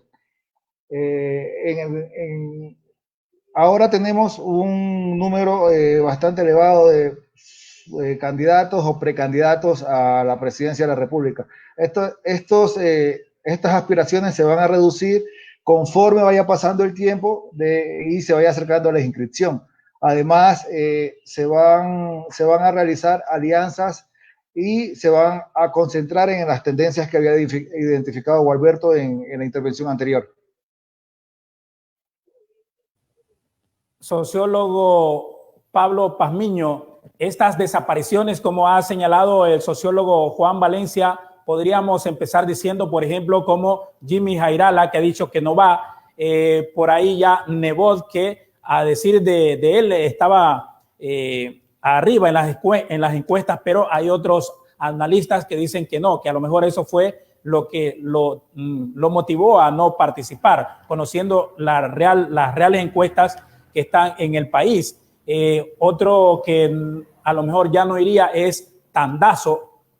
Y por último, ahora se quedó sin partido o movimiento político quien estaría despuntando o patearía, como se dice en términos populares, el tablero electoral, Álvaro Noboa, que tendría que ir pensando en otro auspicio porque estaría fuera según la resolución del Tribunal Supremo Electoral. Sí, efectivamente, eso de las precandidaturas son simplemente saludos a la bandera de muchos aquellos que se lanzan, porque están conscientes que no tienen ni la fuerza electoral, ni la influencia en el electorado, e incluso ni siquiera los recursos para participar, pero que lo hacen simplemente para llegar a acuerdos con otras fuerzas y poder concentrarse en captar los espacios más bien de la Asamblea Nacional, es decir, las candidaturas asambleístas de un gran acuerdo. Pero eso es parte justamente del juego político. En eso me va a permitir discrepar un tanto con el periodista Orlando, que dice que la política solo es ciencia. Sí, es ciencia, por supuesto, pero también es arte. Ya esa visión de la política como ciencia y arte es muy vieja. Fue Nicolás Maquiavelo, el fundador de la de la política, que lo dijo claramente, dijo que el político debe tener dos cosas, fortuna y virtud. La fortuna es simplemente el estar en el lugar apropiado. No me refiero a la cantidad de dinero ni a los recursos materiales, sino a estar en que el destino lo coloque en un sitio determinado, ese político. Y la virtud es justamente el arte, ¿no? La capacidad, el carisma, la capacidad de convencimiento, la capacidad de movilización y de estimular al electorado o a la gente que lo sigue para que pueda garantizar un triunfo. Pero bueno, eso es una cuestión al margen que es importante tenerlo claro, ¿no es cierto? Pero lo que respecta a eso de las que se van quedando, como bien dice usted, señor periodista, es cierto. Noboa sabía que no era fácil, porque su partido estaba, como se dice vulgarmente, con tarjeta amarilla y ahora le pusieron la roja. Pero se lanza justamente para ver si queda un acuerdo con los otros sectores de la derecha. Balda, por ejemplo, ¿qué puede ser? Él simplemente está usando como caballo de batalla el haberlo puesto una denuncia contra Correa porque dice que lo secuestraron en Colombia, lo cual tampoco lo ha podido probar. Y entonces algunos de esos, el mismo Lucio Gutiérrez, tal, saben que no van a ser candidatos fuertes ni que van a tener opciones, pero lo hacen para simplemente llegar a acuerdos y enfocarse en los tres grandes bloques, como bien lo ha mencionado el colega, ¿no es cierto?, que me antecedieron la palabra, o los que me antecedieron la palabra. Es decir, tres grandes sectores, la derecha y la ultraderecha, el centro y la izquierda, y la llamada izquierda radical, que sería, y que eso casi es un hecho, el acuerdo entre Pachacuti, UP y el Partido Socialista dirigido por allá, la que está dividido además, porque un sector no está de acuerdo con él, y está integrando otros frentes que apoyan en este momento la opción electoral de Revolución Ciudadana, ¿no es cierto? Hay un sector concreto que se llama el Frente Unidad para Vencer, que justamente agrupa a muchos grupos y organizaciones sociales que están en la mira de llegar a un acuerdo con Revolución Ciudadana para hacer una elección, o perdón, hacer una candidatura unitaria. Entonces eso se va a ir configurando más claramente cuando en efecto se cumplan con los requisitos. Es otra cosa muy importante desde el punto de vista del Código de la Democracia. Tiene que haber las primarias y tiene que haber los candidatos tener su programa de gobierno, lo cual el PUC ya lo tiene para proponerlo, por supuesto. No está aprobado por la coalición que está en ciernes, pero está trabajándose en esa línea, y que eso se ha inscrito en el Consejo Nacional Electoral, y también pues que las candidaturas no tengan ninguna de las prohibiciones de ley para que se pueda consolidar eso. Observen ustedes que todas esas especulaciones de los 24 o quizás más precandidatos no están en firme. Ningún sector, ni siquiera la Nebot, que dijo que no está, ha dicho, bueno, pero mi candidato de mi partido va a ser este. Y lo mismo pasa con Correa. Él dice, sí, estamos en una unidad, pero le preguntan candidato. No, todavía no tenemos candidato. Nadie está presentando candidatos porque la situación, digamos, de incertidumbre es lo que está predominando en estos momentos en el panorama nacional. ¿Y por qué la incertidumbre? Por el desgobierno del señor Moreno, pues que ha provocado semejante crisis, no solo sanitaria por esto del virus del COVID, sino también económica, social y política. Gracias, sociólogo. No nos olvidemos, por favor, de los tiempos, ¿no?, para la respuesta y seguir conversando con los demás panelistas.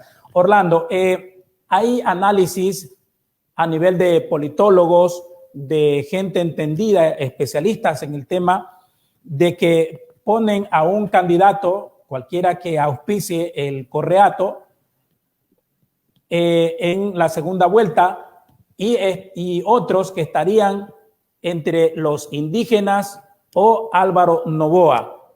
¿Lo ve así usted o qué análisis le da a esto? ¿Cuáles serían los posibles finalistas? ¿Quiénes tienen mayor opción?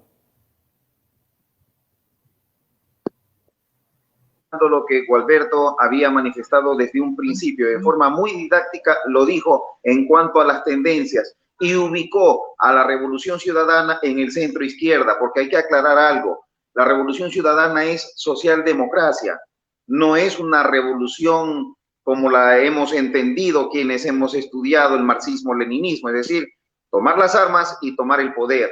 Es bien ubicado, tal y como lo ha señalado Gualberto. Respondiendo a la pregunta, el tema es el siguiente. Sin estar presente Rafael Correa en la campaña por el sí y el no, en el referéndum, obtuvo un 30%, sin tener acceso a los medios de comunicación. El correísmo obtuvo un 30%.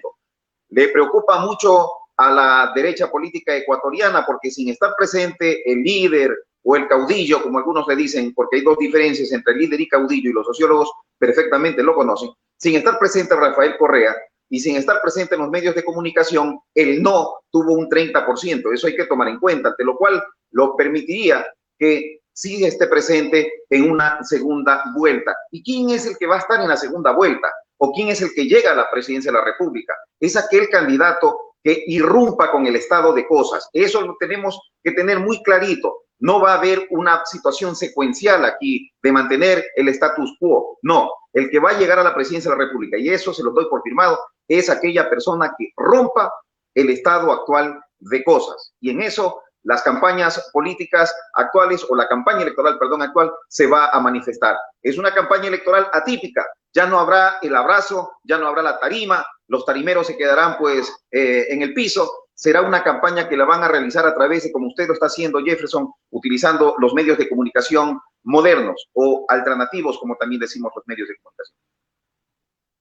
Sí, sin duda, y es un tema que debe ser también analizado, porque como ha señalado Orlando, ya hasta el modo de hacer la campaña deben de reinventarse. Así como nos estamos reinventando en la comunicación, nos estamos reinventando en los negocios, emprendimientos, asimismo también los señores aspirantes a llegar a la presidencia de la República.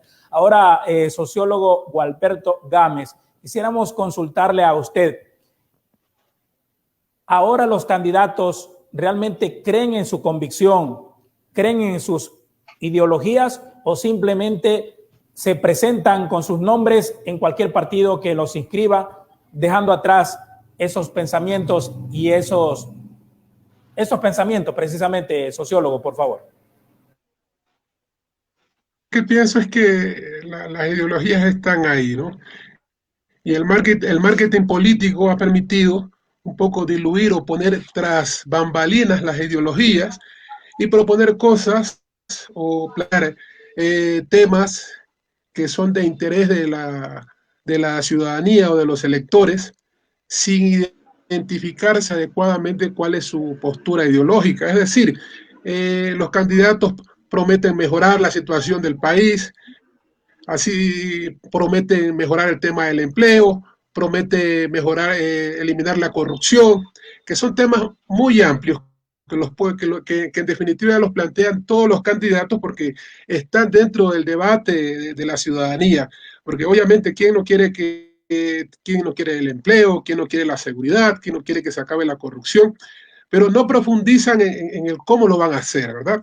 Y en ese cómo lo van a hacer, esa es la clave. Y como no lo dicen, entonces la gente asume que todos están planteando cosas interesantes, cosas positivas o propositivas para la ciudadanía o para el país. Lamentablemente, como dije al principio, las ideologías se ponen atrás y se ocultan frente a la realidad de lo que necesita el país. Obviamente, lo que ha venido pasando históricamente es que los candidatos, en su mayoría, no todos obviamente, nunca tienen un plan de gobierno, una propuesta programática que esté basada en el análisis de la realidad social, política, económica de un país. Más bien, y es más, con esta situación de crisis, porque bueno, el tema y el uso de las tecnologías de la comunicación no es de ahora. No se olviden que las candidaturas externas, en el caso de Estados Unidos, Obama fue uno de los que potenció de manera, diría yo, brutal el uso de las redes sociales, y que ha sido replicado, no fue obviamente Obama el primero, ¿verdad?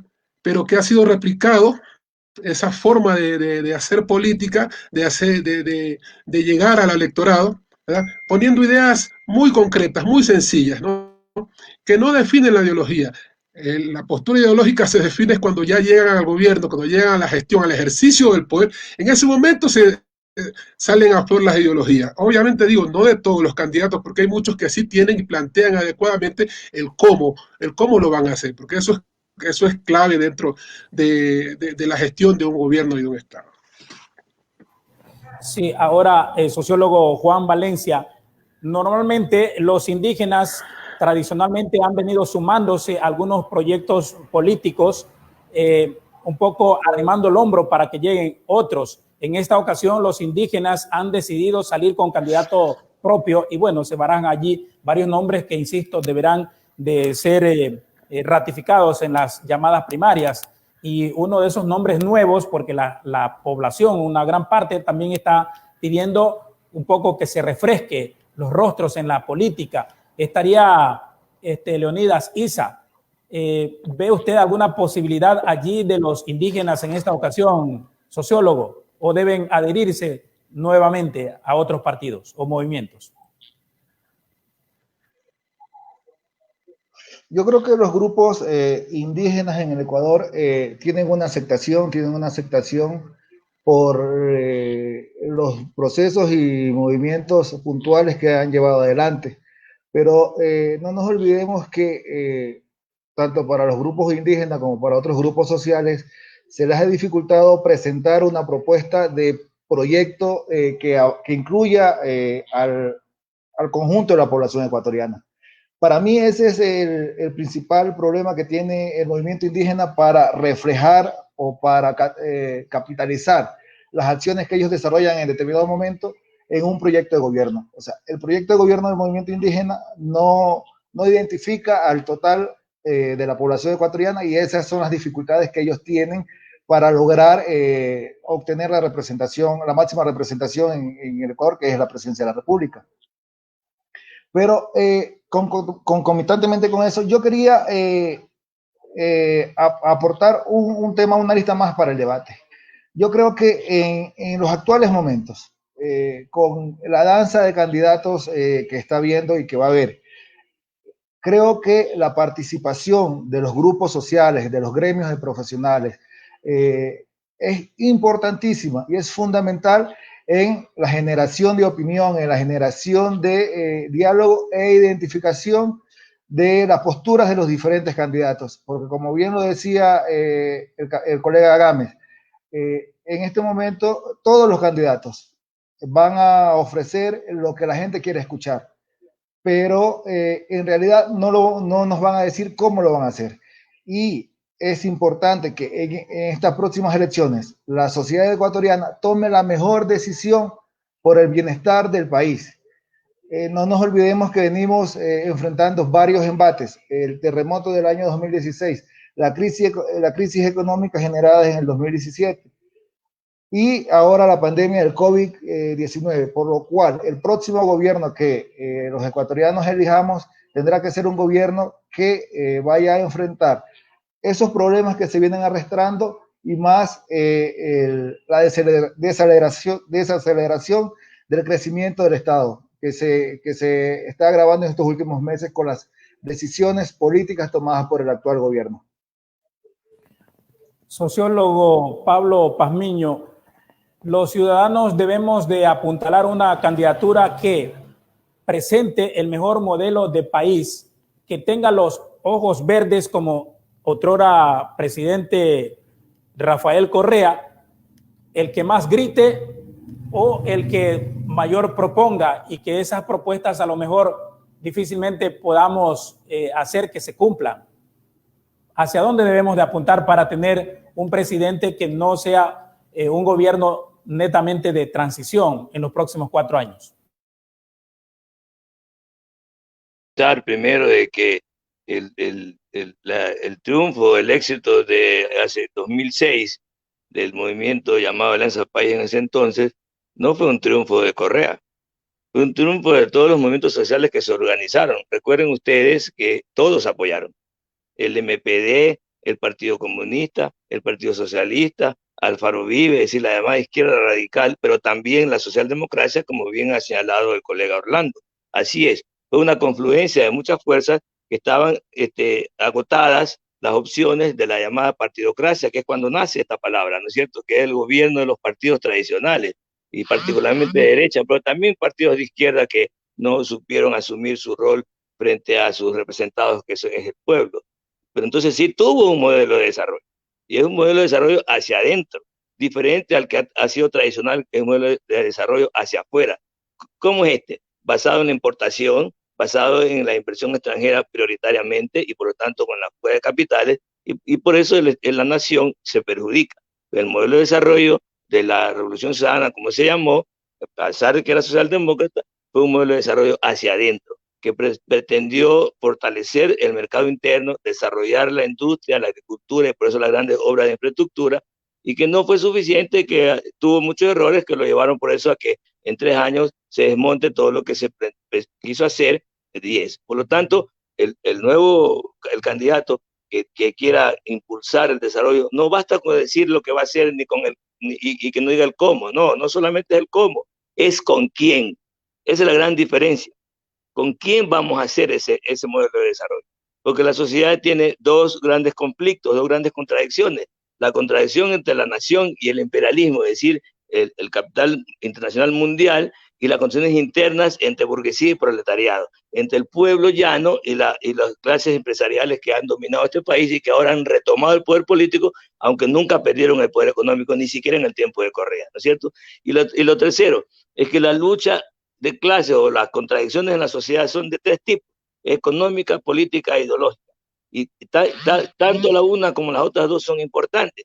Entonces sí es necesario tener una ideología, es decir, tener un referente conceptual de qué tipo de país necesitamos y qué tipo de clases sociales son las que deben ser prioritarias, en las que deben fundamentarse los cambios que requiere la sociedad, la nación entera. Y eso, por lo tanto, es un problema conceptual de profunda comprensión, que creo que sí hay. Entonces yo me reafirmo en esto. No solo basta con que los candidatos no dicen el cómo, sino con quién lo van a hacer.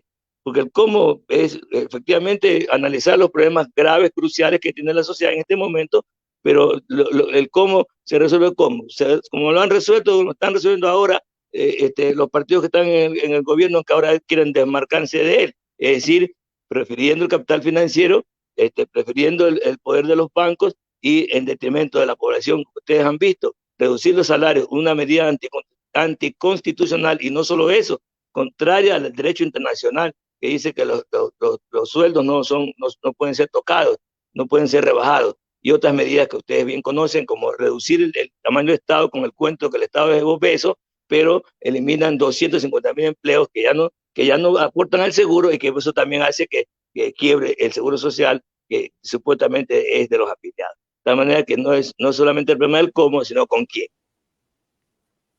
Muy bien.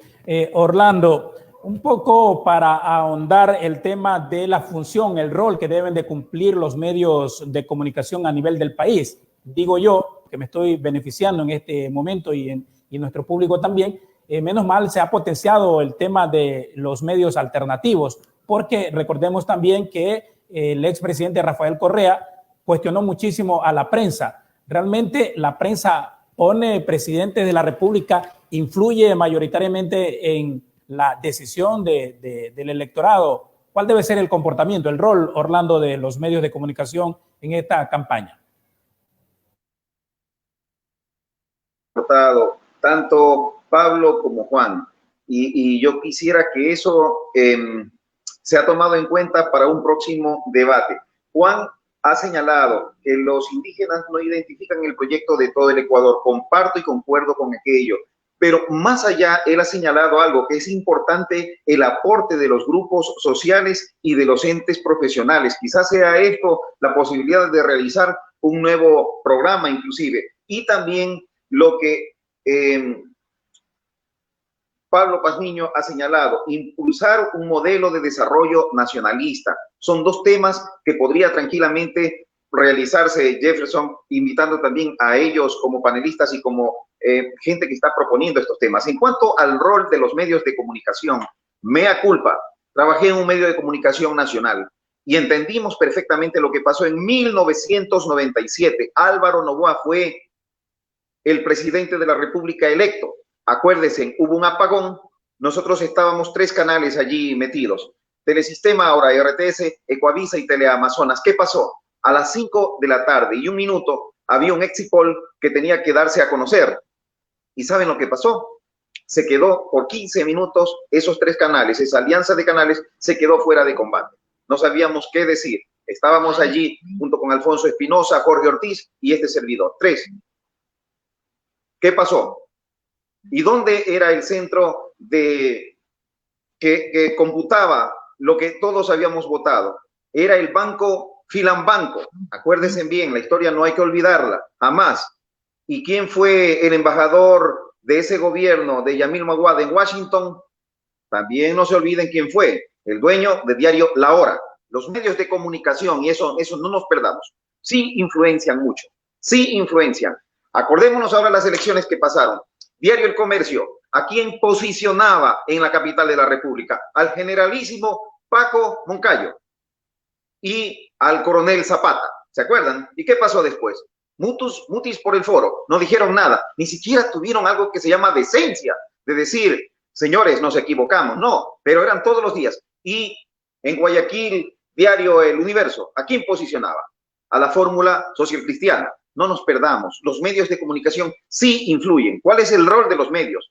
¿Cuál debería ser? La hipocresía llamada independencia. No existe independencia. De paso, los medios de comunicación dicen que están llamados a informar, entretener y no sé qué otra cosa más. Ya hasta me perdí de eso. No porque me da Alzheimer, sino porque me da coraje. No. Los medios de comunicación no educan.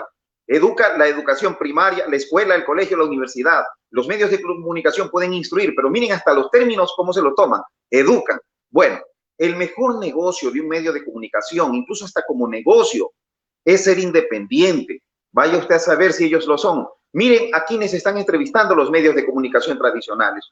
A quienes están entrevistando todos los días. La gente se da cuenta. Por eso han perdido incluso credibilidad. Y saben lo que voy a decir ahora. Ahora sí vamos a revelar cifras, porque me está dando la oportunidad para terminar y para responder a su pregunta. Solo el 10% de la población, el 10%, ve lo que se llaman noticieros políticos, entre comillas, que ahora son electorales. Hasta los términos tienen que cambiar. A mí me encantan las cosas con su nombre y su apellido, como también a nuestros panelistas y a la gente que nos está viendo en estos momentos. Son campañas electorales prefabricadas por los medios de comunicación donde ellos van imponiendo quienes están pues al lado de esta rosca, de la rosca de ellos. Y eso es lo que hay que irrumpir a través de medios de comunicación como el suyo, Jefferson, con los cuales también estamos contribuyendo modestamente a aclarar muchas posiciones. Digo, y para finalizar, porque ya creo que me tomé más de los 2 minutos, es que el medio de comunicación debería ser realmente independiente. Eso, repito, hasta como negocio. Gracias, Orlando. Sociólogo Gualberto Gámez, también hay un tema de la institucionalidad, que se ha perdido la credibilidad en el Consejo Nacional Electoral. Los ciudadanos vamos a cumplir con nuestro deber patriótico, cívico, de ir a sufragar. Volvemos a casa convencidos de que hemos votado por la persona más idónea, pero de repente ocurre un apagón y a veces se cambian los resultados. ¿Cómo hacer para que esa decisión sea respetada en esta vez, sociólogo? Bueno, yo quiero primero concordar con los compañeros panelistas y efectivamente, lo cierto es que los medios de comunicación o los medios de comunicación tradicionales están en crisis, ¿verdad? A tal punto que países han solicitado dichos medios, sobre todo en Estados Unidos, apoyo y ayuda de los gobiernos de los estados, porque evidencian de que están perdiendo cada día esa credibilidad, porque responden a los intereses responden a intereses de clase. Esa es una realidad. Ahora, respecto a la pregunta, me parece que es una pregunta importantísima. ¿Cómo se garantiza el voto de los ciudadanos, que se cumpla la aspiración de la ciudadanía ecuatoriana? Bueno, hay algunos mecanismos que están establecidos en la ley, otros que están establecidos en los protocolos de los procesos electorales. Están las juntas electorales, las juntas receptoras del voto. Existe también, no se olviden que antes existían, me acuerdo, no sé si todavía seguirán existiendo, que se acuerdan que había esa especie de consejo que garantizaba que la votación de una junta se pudiera hacer un filtro a nivel cantonal y después a nivel provincial. No estoy muy empapado si es que esos mecanismos que se utilizaron en algún momento en los últimos 15 años en el Ecuador siguen vigentes. Ahora, se requieren de veedores electorales, de organismos que están verificando que el proceso electoral se lleve a buen recaudo. Se requiere que la ciudadanía también tenga una participación importante en los gremios, a través de los gremios, de las asociaciones, de la sociedad civil en general. El término sociedad civil es muy amplio y a veces discutible, pero se requiere la participación de todos, ¿no?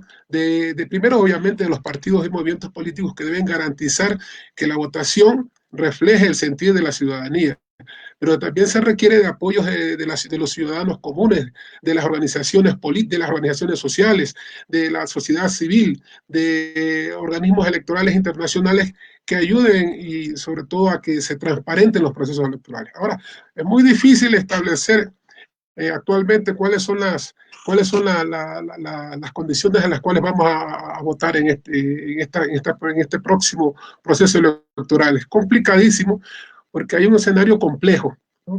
Miren lo que ha pasado con la eliminación de algunos movimientos y partidos políticos y que han puesto en duda la credibilidad del Consejo Electoral.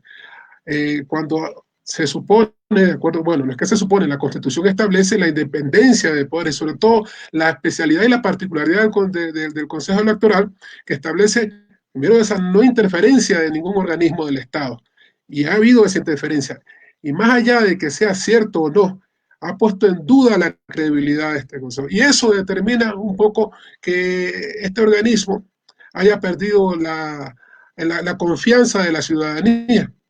Entonces, ¿cómo restablecer eso? Se requiere una participación sólida, fuerte de la ciudadanía, de los movimientos sociales, de la sociedad civil, etcétera. Y también que se solicite la presencia, ¿no?, de organismos internacionales que nos permitan, nos ayuden a transparentar este nuevo proceso electoral. Es complicado, pero hay que buscar todos esos mecanismos, utilizar todas las herramientas que están disponibles dentro de la Constitución y de los acuerdos internacionales que nos puedan permitir generar esa confianza en este nuevo proceso electoral. Gracias. Sociólogo Juan Valencia, ya casi que estamos en la penúltima ronda.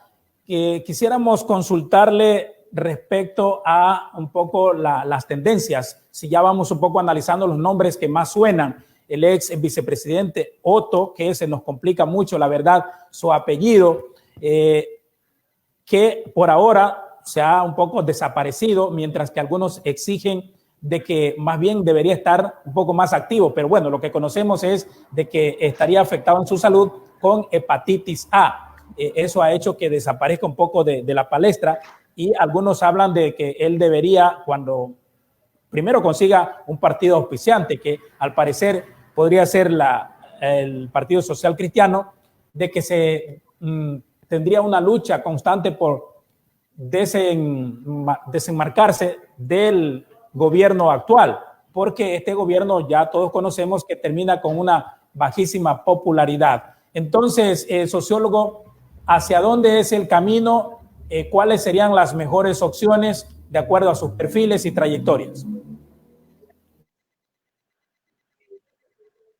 Bien, desde mi óptica, el camino idóneo es una candidatura de centro izquierda, una candidatura que permita y llegar al poder a un representante que asegure que en los próximos 4 años las leyes y que se vayan a adoptar vayan en beneficio de la gran mayoría de ciudadanos del Ecuador. Nosotros no podemos tener otro gobierno como el del señor Moreno o como el del señor Razo, inclusive como el del señor Sonnenholzer, que representa a la derecha guayaquileña. Hoy veía una entrevista del señor Guillermo Lasso y él proponía 4 cosas.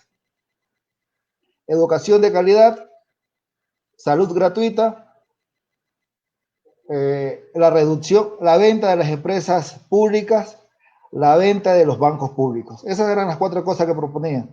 Una quinta que era la reducción del Estado.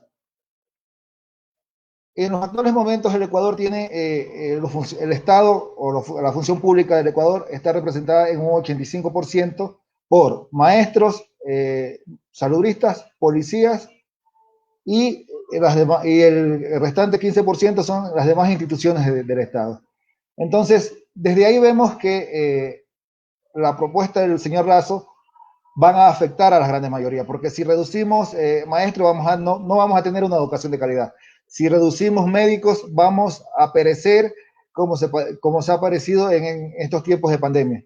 Si reducimos miembros de la fuerza pública, vamos a tener problemas con la inseguridad. Entonces, esos candidatos desde ya no son una opción, desde mi punto de vista, para la sociedad ecuatoriana, para el Ecuador. Y tendría que ser una opción viable y válida, un candidato que en sus propuestas y en su accionar plantee soluciones que beneficien a la mayoría de la población. Soluciones que vayan encaminadas a reactivar la inversión del Estado, soluciones que vayan encaminadas a reactivar el aparato productivo nacional, soluciones que vayan encaminadas a el cambio de la matriz energética, soluciones que vayan encaminadas a fortalecer el modelo de desarrollo agrícola del Ecuador, porque esas cosas son las que esos puntos son los que van a permitir que el Ecuador salga del estancamiento económico en que se encuentra en este momento y también se enrumbe en el camino del desarrollo. Gracias. Sociólogo Pablo Pazmiño, el próximo gobierno debe de seguir pactando con el Fondo Monetario Internacional, seguir endeudándose con los chinos, porque lo que se dice es de que este próximo gobierno sería netamente de transición. No hay plata. Necesitamos nuevamente reactivarnos y apuntalar proyectos como lo que hemos señalado. Más bien, la educación, la salud, ya tenemos esta experiencia del COVID y no nos puede tomar desprevenidos nuevamente. La infraestructura de salud debe ser reforzada, por ejemplo. Sociólogo. El Fondo Monetario Internacional es simplemente una herramienta del dominio imperialista y siempre ha impuesto sus condiciones. Recuerden en el pasado las famosas recetas, ¿no? Las condiciones que prestar dinero pero a cambio de que se bajen los sueldos o que se bajen las pensiones jubilares, que se sube el combustible, etcétera, etcétera. Este gobierno lo intentó hacer en octubre con el subsidio, con eliminar el subsidio a los combustibles y ocurrió una gran protesta social que lo obligó a retroceder. Pero como que tuvo suerte cuando vino la pandemia, con ese pretexto desmovilizó al pueblo, no podemos salir a las calles a protestar ni nada de eso, y entonces aprovechó para liberar el precio de los combustibles. Aparentemente baja, pero de acuerdo con el funcionamiento del mercado de petróleo internacional, cuando suba el crudo subirán los derivados, de tal manera que nos tiene ya un problema muy serio. Por lo tanto, el nuevo gobierno, cuya tendencia es, y no es porque estemos hablando de como agoreros, sino porque la realidad lo está diciendo, es a que gane un gobierno de centro izquierda, como bien lo ha definido el colega, porque en efecto las posiciones radicales de izquierda no son factibles en la realidad latinoamericana. No ha pasado eso ni va a pasar. Intentos de lucha armada, por ejemplo, de la década del 60, 70, del siglo pasado, fallaron, porque este es un pueblo que no tiene una gran conciencia política. Este es un pueblo que tiene primero que resolver muchos problemas elementales para pensar en tomar el poder y tomar las armas. Entonces la medida es, en el marco de las elecciones, en el marco de la democracia representativa, impulsar un modelo de desarrollo hacia adentro, como lo voy a decir, que no fue malo en el tiempo de Correa, pero que no fue posible culminarlo porque no contó con las organizaciones sociales de base. Ahora estamos en esa mira, en esa observación, en ese estudio. Particularmente nosotros los sociólogos así lo vemos y por lo tanto hay que poner énfasis en que se organice el pueblo, los obreros, los campesinos, la clase media, los profesionales, etcétera, etcétera, para que formen un gran bloque histórico que sea el sustento a un nuevo gobierno de centro izquierda que realmente pueda aplicar un gobierno. Efectivamente voy a discrepar con usted, señor periodista, sí es de transición, pero no de transición entre el modelo oligárquico que es hacia afuera y uno diferente o uno igual con matices, no. Es una transición entre ese modelo de desarrollo oligárquico a un modelo de desarrollo inclusivo. ¿Ya? No me atrevo a darle un nombre. Yo no estoy muy convencido de que le llamemos socialista, porque el socialismo tiene muchas variantes en el mundo. No hay un solo socialismo. No es lo mismo el socialismo francés que el español, por ejemplo, o el que aplica en Venezuela, o el de otras partes, o incluso el Partido Laboral en Inglaterra, con los socialismos que, por ejemplo, de los sandinistas en Nicaragua. No, cada país tiene su propio camino. Es falso decir, queremos ser como, o que vamos a ser como Cuba, Venezuela. No, eso es incorrecto. Cada país tiene su propia historia, su propio destino y su propio, por lo tanto, trayectoria. ¿Ya? Si hubiese sido así, Alfaro no hubiese sido liberal, sino comunista, porque después de a los 5 años de la muerte de Alfaro, surgió la revolución bolchevique, la primera revolución comunista en el mundo, y por lo tanto las ideas marxistas ya estaban circulando por América y por el resto del mundo, pero no era así, porque las condiciones reales de la sociedad ecuatoriana era que había que salir de ese modelo teocrático, conservador, que era el tiempo de García Moreno y después, y los progresistas y todo eso, a un gobierno que liberó las fuerzas productivas en la costa y que provocó un impulso al desarrollo. Eso es lo mismo que pasa ahora. Se necesitan que las fuerzas productivas se liberen, pero se incorporen activamente, no solamente como obreros, sino también como empresarios. Por eso creemos que la mejor estructura, la mejor opción para que ese desarrollo se plasme en la realidad con un gobierno de nuevo tipo es la empresa comunitaria, porque el pueblo tiene necesidad de empleo y no hay suficientes fábricas para darle trabajo a todo el mundo. Esmeralda particularmente es una de las provincias que prácticamente no existe la industria. Si no fuera por la refinería y la electricidad, y creo que la de madera, la codesa, no hay más industrias en esta provincia. Porque los intereses económicos de los grandes empresarios es en Guayaquil y Quito, nada más. Ok. Bueno, en esta última ronda quisiéramos dejarle en un mensaje de 1 minuto y medio, por favor, su reflexión, su conclusión, algún aporte, algún reforzamiento de alguna arista que se nos haya quedado durante esta conversación. Y desde luego agradecerles por sus valiosísimos aportes y desde luego también invitar a nuestro público para que si por alguna razón no pudo ver la transmisión en vivo, nos deje en la parte de abajo sus comentarios, nosotros lo leemos y desde luego pues valoramos mucho su participación. Entonces,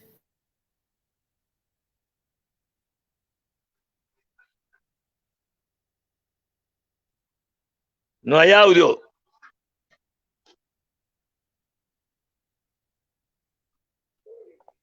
No hay audio. ¿Allí sí me escuchan? Sí. Allí sí.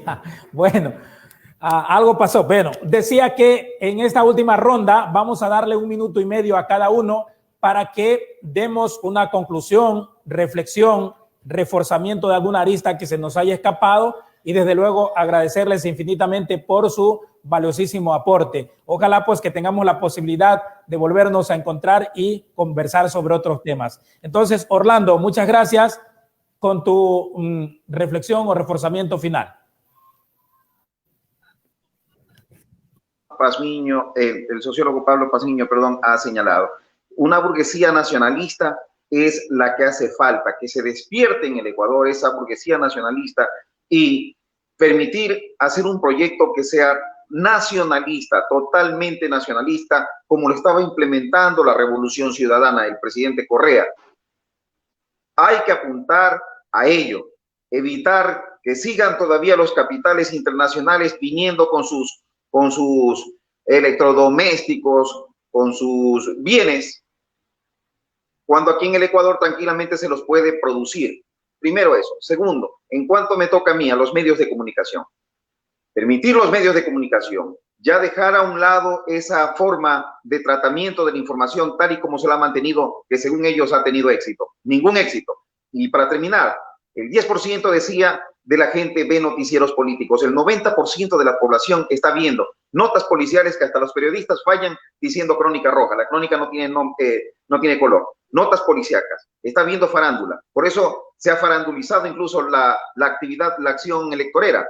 Vemos allí, ojalá que en esta ocasión ya no hayan estos actores de la televisión que están pues incursionaron en la actividad política. Entonces, la gente está viendo deporte, farándula, está viendo otro tipo de informaciones y no precisamente la política porque se ha desmejorado. Es el 10% de la población que está viendo esos informativos en la mañana, en la tarde, en la noche, 10%, ante lo cual nos hacemos un mea culpa a los medios de comunicación y tenemos que reinventarnos. En esta ocasión, ya sincerarnos y dejar de ser parcializados a favor o en contra de algún determinado candidato. Es solamente mi mensaje, y agradeciéndote también, Jefferson, porque este valioso panel conformado con 3 importantes sociólogos, uno de ellos, Juan, es demasiado joven, han dado su aporte bastante valioso. Hubiera sido un lujo para mí haber llevado también, así como tú, este tipo de formatos que permiten aclarar ciertos conceptos a la colectividad. Muchas gracias de todo corazón.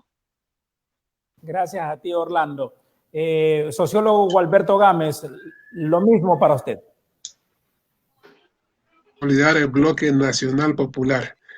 Yo creo que esa es la pregunta, la interrogante del sociólogo, el colega Pablo Paz Niño. Ahora, yo creo que esta crisis sanitaria que lo que ha agudizado, la crisis económica que viene desde el año 2008, lo que ha hecho es reflexionar sobre algunos temas que son claves, y esto me gustaría compartirlo con la ciudadanía. Por ejemplo, todos los países, sobre todo de la Unión Europea, países que tradicionalmente han estado caminando por la senda neoliberal o con propuestas de manejo de la gestión económica, sobre todo neoliberal, con esta crisis han entendido de que hay que fortalecer el sistema público, que hay que fortalecer las instituciones públicas, la educación, la salud, ¿verdad? Los servicios sociales. Ellos lo han entendido muy claro y están haciendo inversiones ingentes en estos sectores, porque saben que sin la participación del sector público se hace imposible poder desarrollar un modelo de país que trate de mejorar la calidad de vida de todos los ciudadanos. Miren, solamente les pongo como ejemplo lo que está pasando en España. Hay un gobierno socialista, obviamente es un socialismo que está catalogado desde nuestras perspectivas y desde la perspectiva de los españoles como socialdemocracia. Ellos está consolidado con algunos sectores que están más a izquierda, como en el caso de Unidos Podemos, Izquierda Unida, etcétera, ¿no? Dentro de los partidos que me acuerdo. Pero ellos que están consolidando un modelo que permita, primeramente, una gestión del Estado, ¿no? Con instituciones públicas fuertes, sólidas, mejorando y tratando de que se mejore la inversión en educación, sobre todo en salud, que ha evidenciado las debilidades y las graves falencias cuando los gobiernos están interesados solamente en que sea la empresa privada la que defina el modelo de asistencia médica. Miren lo que está pasando en Estados Unidos, ¿verdad? Es un ejemplo clarísimo. Hay una crisis del sistema sanitario provocada fundamentalmente por los costos, por la poca entendimiento de lo importante que es consolidar los sistemas de salud, el sistema educativo, que tienen que estar manejados por el Estado. Ellos lo están entendiendo y saben que lo clave es que el Estado sea el que maneje estas instituciones que son fundamentales, que son pilares para el desarrollo de cualquier país. Todos los países que se han desarrollado lo han logrado porque tienen sistemas de salud, sistemas de educación y sistemas de servicios sociales sólidos que les permiten dar el paso. La empresa privada no va a invertir. ¿Qué? No estamos diciendo, y no quiero desnostar a la empresa privada, que es importante, es interesante, ¿verdad? Su aporte en el desarrollo, pero la empresa privada no provee y no invierte en carreteras, en hospitales, en colegios, en aeropuertos, en puertos. La empresa privada por lo general no invierte. El Estado es el que debe invertir, generar esas condiciones para que sobre esa base cualquier sociedad pueda generar y mejorar su productividad, que es la clave de acuerdo a la OCDE, al Banco Interamericano de Desarrollo. Esa es la clave, la inversión. La inversión en servicios públicos es clave.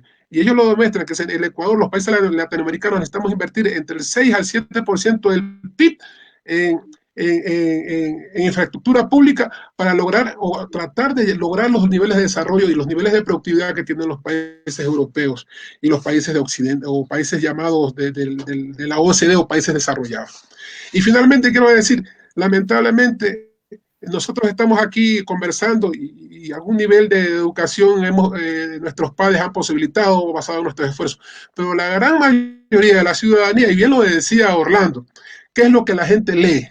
que es la que la gente escucha. Y lamentablemente no escucha ni debate los problemas que son fundamentales, neurales para la sociedad ecuatoriana.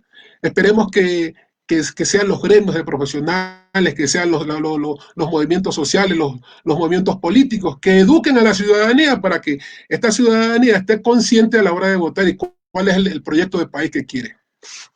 Y bueno, me despido. Muchas gracias, Jefferson, haber compartido contigo por esta invitación, a Orlando, a Pablo y a Juan, que me parece interesantísimo esta conversación, este diálogo, que se debe dar en la ciudad, es que este diálogo se debe replicar en los barrios, en los sectores populares. Allá debe llegar el diálogo, la discusión, el debate de estos problemas.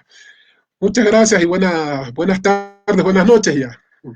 Gracias a usted. Bueno, nosotros aquí tratamos de multiplicar lo más que podamos. Lo compartimos en el WhatsApp, lo compartimos en el YouTube, pueden verlo, lo que tiene la posibilidad de ver en Smart TV. Y bueno, hacemos lo que podemos, nos hacemos, decía un compañero en Esmeralda, pulpo para que tengamos mayor alcance. Y gracias a ustedes por su valiosísimo aporte. Sociólogo Juan Valencia, la misma modalidad para usted, la despedida, 1 minuto y medio, por favor. Estimado Pacho y estimados colegas panelistas, voy a partir coincidiendo con las intervenciones anteriores. Como reflexión final, quería manifestar que nosotros, la sociedad ecuatoriana, se encuentra o se aproxima a tomar la decisión más importante de los últimos 30 años. ¿Por qué es una decisión tan importante? La elección del nuevo presidente de la República, de los nuevos administradores del Estado. Porque si no acertamos con la elección de un presidente que pueda recuperar y que pueda poner a andar nuevamente el estado de bienestar que se construyó hasta el año 2017 y que paulatinamente se estaba desmontando en los últimos 3 años, el Ecuador va a encaminarse en un abismo sin retorno. Creo que para esta próxima decisión vamos a jugar un papel importantísimo. La participación ciudadana, los gremios de profesionales, como lo dije en su momento, y que se genere opinión desde todas las aristas de la sociedad. Que esa opinión derrumbe esa barrera que han creado los medios de comunicación en el posicionamiento de los candidatos de la derecha y de la extrema derecha. Creo que solamente con la participación activa y constante de los medios, de los grupos sociales, de las organizaciones, de los colegios de profesionales, creo que ayudaremos o pondremos un granito de arena muy pequeño para que la sociedad ecuatoriana pueda tomar la mejor decisión. Y la mejor decisión es un gobierno que vaya o que retome el modelo de estado de bienestar que se tenía hasta el 2017 en este país. Agradecido por la oportunidad, agradecido por volver a ver a Orlando, al sociólogo Pazmiño y también al camarada Gámez, que somos compañeros hemos andado hace un buen rato juntos en algunas cosas en la vida. Gracias a usted una vez más, no me cansaré de hacerlo. Sociólogo Pablo Pazmiño, así mismo en su 1 minuto y medio para finalizar. Gracias por su tiempo. Gracias. Quiero decir 2 o 3 cosas que se me olvidaron antes. Primero, Velasco Ibarra decía, denme un balcón y seré presidente. Yo creo que ahora hay que decir, denos unas redes sociales y ganaremos las elecciones. Yo creo que este mecanismo, esta forma de comunicarse está superando a la televisión, a la radio y a los periódicos tradicionales. Es la alternativa para que el pueblo pueda tener acceso a una información veraz y oportuna como la que usted hace, distinguido periodista. Lo felicito por eso. Agradezco también a los compañeros del panel porque hemos tenido posiciones muy buenas, respetuosas, respetando la opinión ajena, pero nutriéndonos cada uno de nosotros de lo que ha dicho el otro. Y lo segundo que quiero decir respecto a la economía, que se me olvidó hace un rato, en cuanto al endeudamiento, se habla de que los chinos estamos endeudados, pero eso es una verdad relativa. Apenas representan, si no me equivoco, el 20% del endeudamiento total. No es así tan grave como parece. Y además, desde el punto de vista geopolítico, China, que es un país también capitalista, aunque se llame comunista o dirigido por un partido comunista, pero es el que le hace la oposición al imperialismo tradicional norteamericano. Y en su alianza con Rusia favorece el desarrollo y la inversión en países como el nuestro, que lo necesitamos mucho.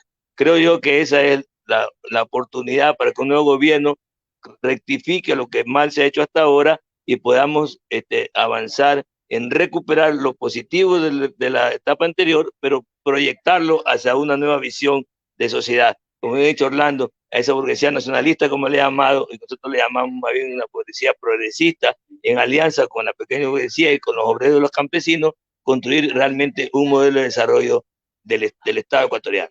Muchas gracias por la oportunidad, ha sido un gusto, saludos para todos, buenas noches.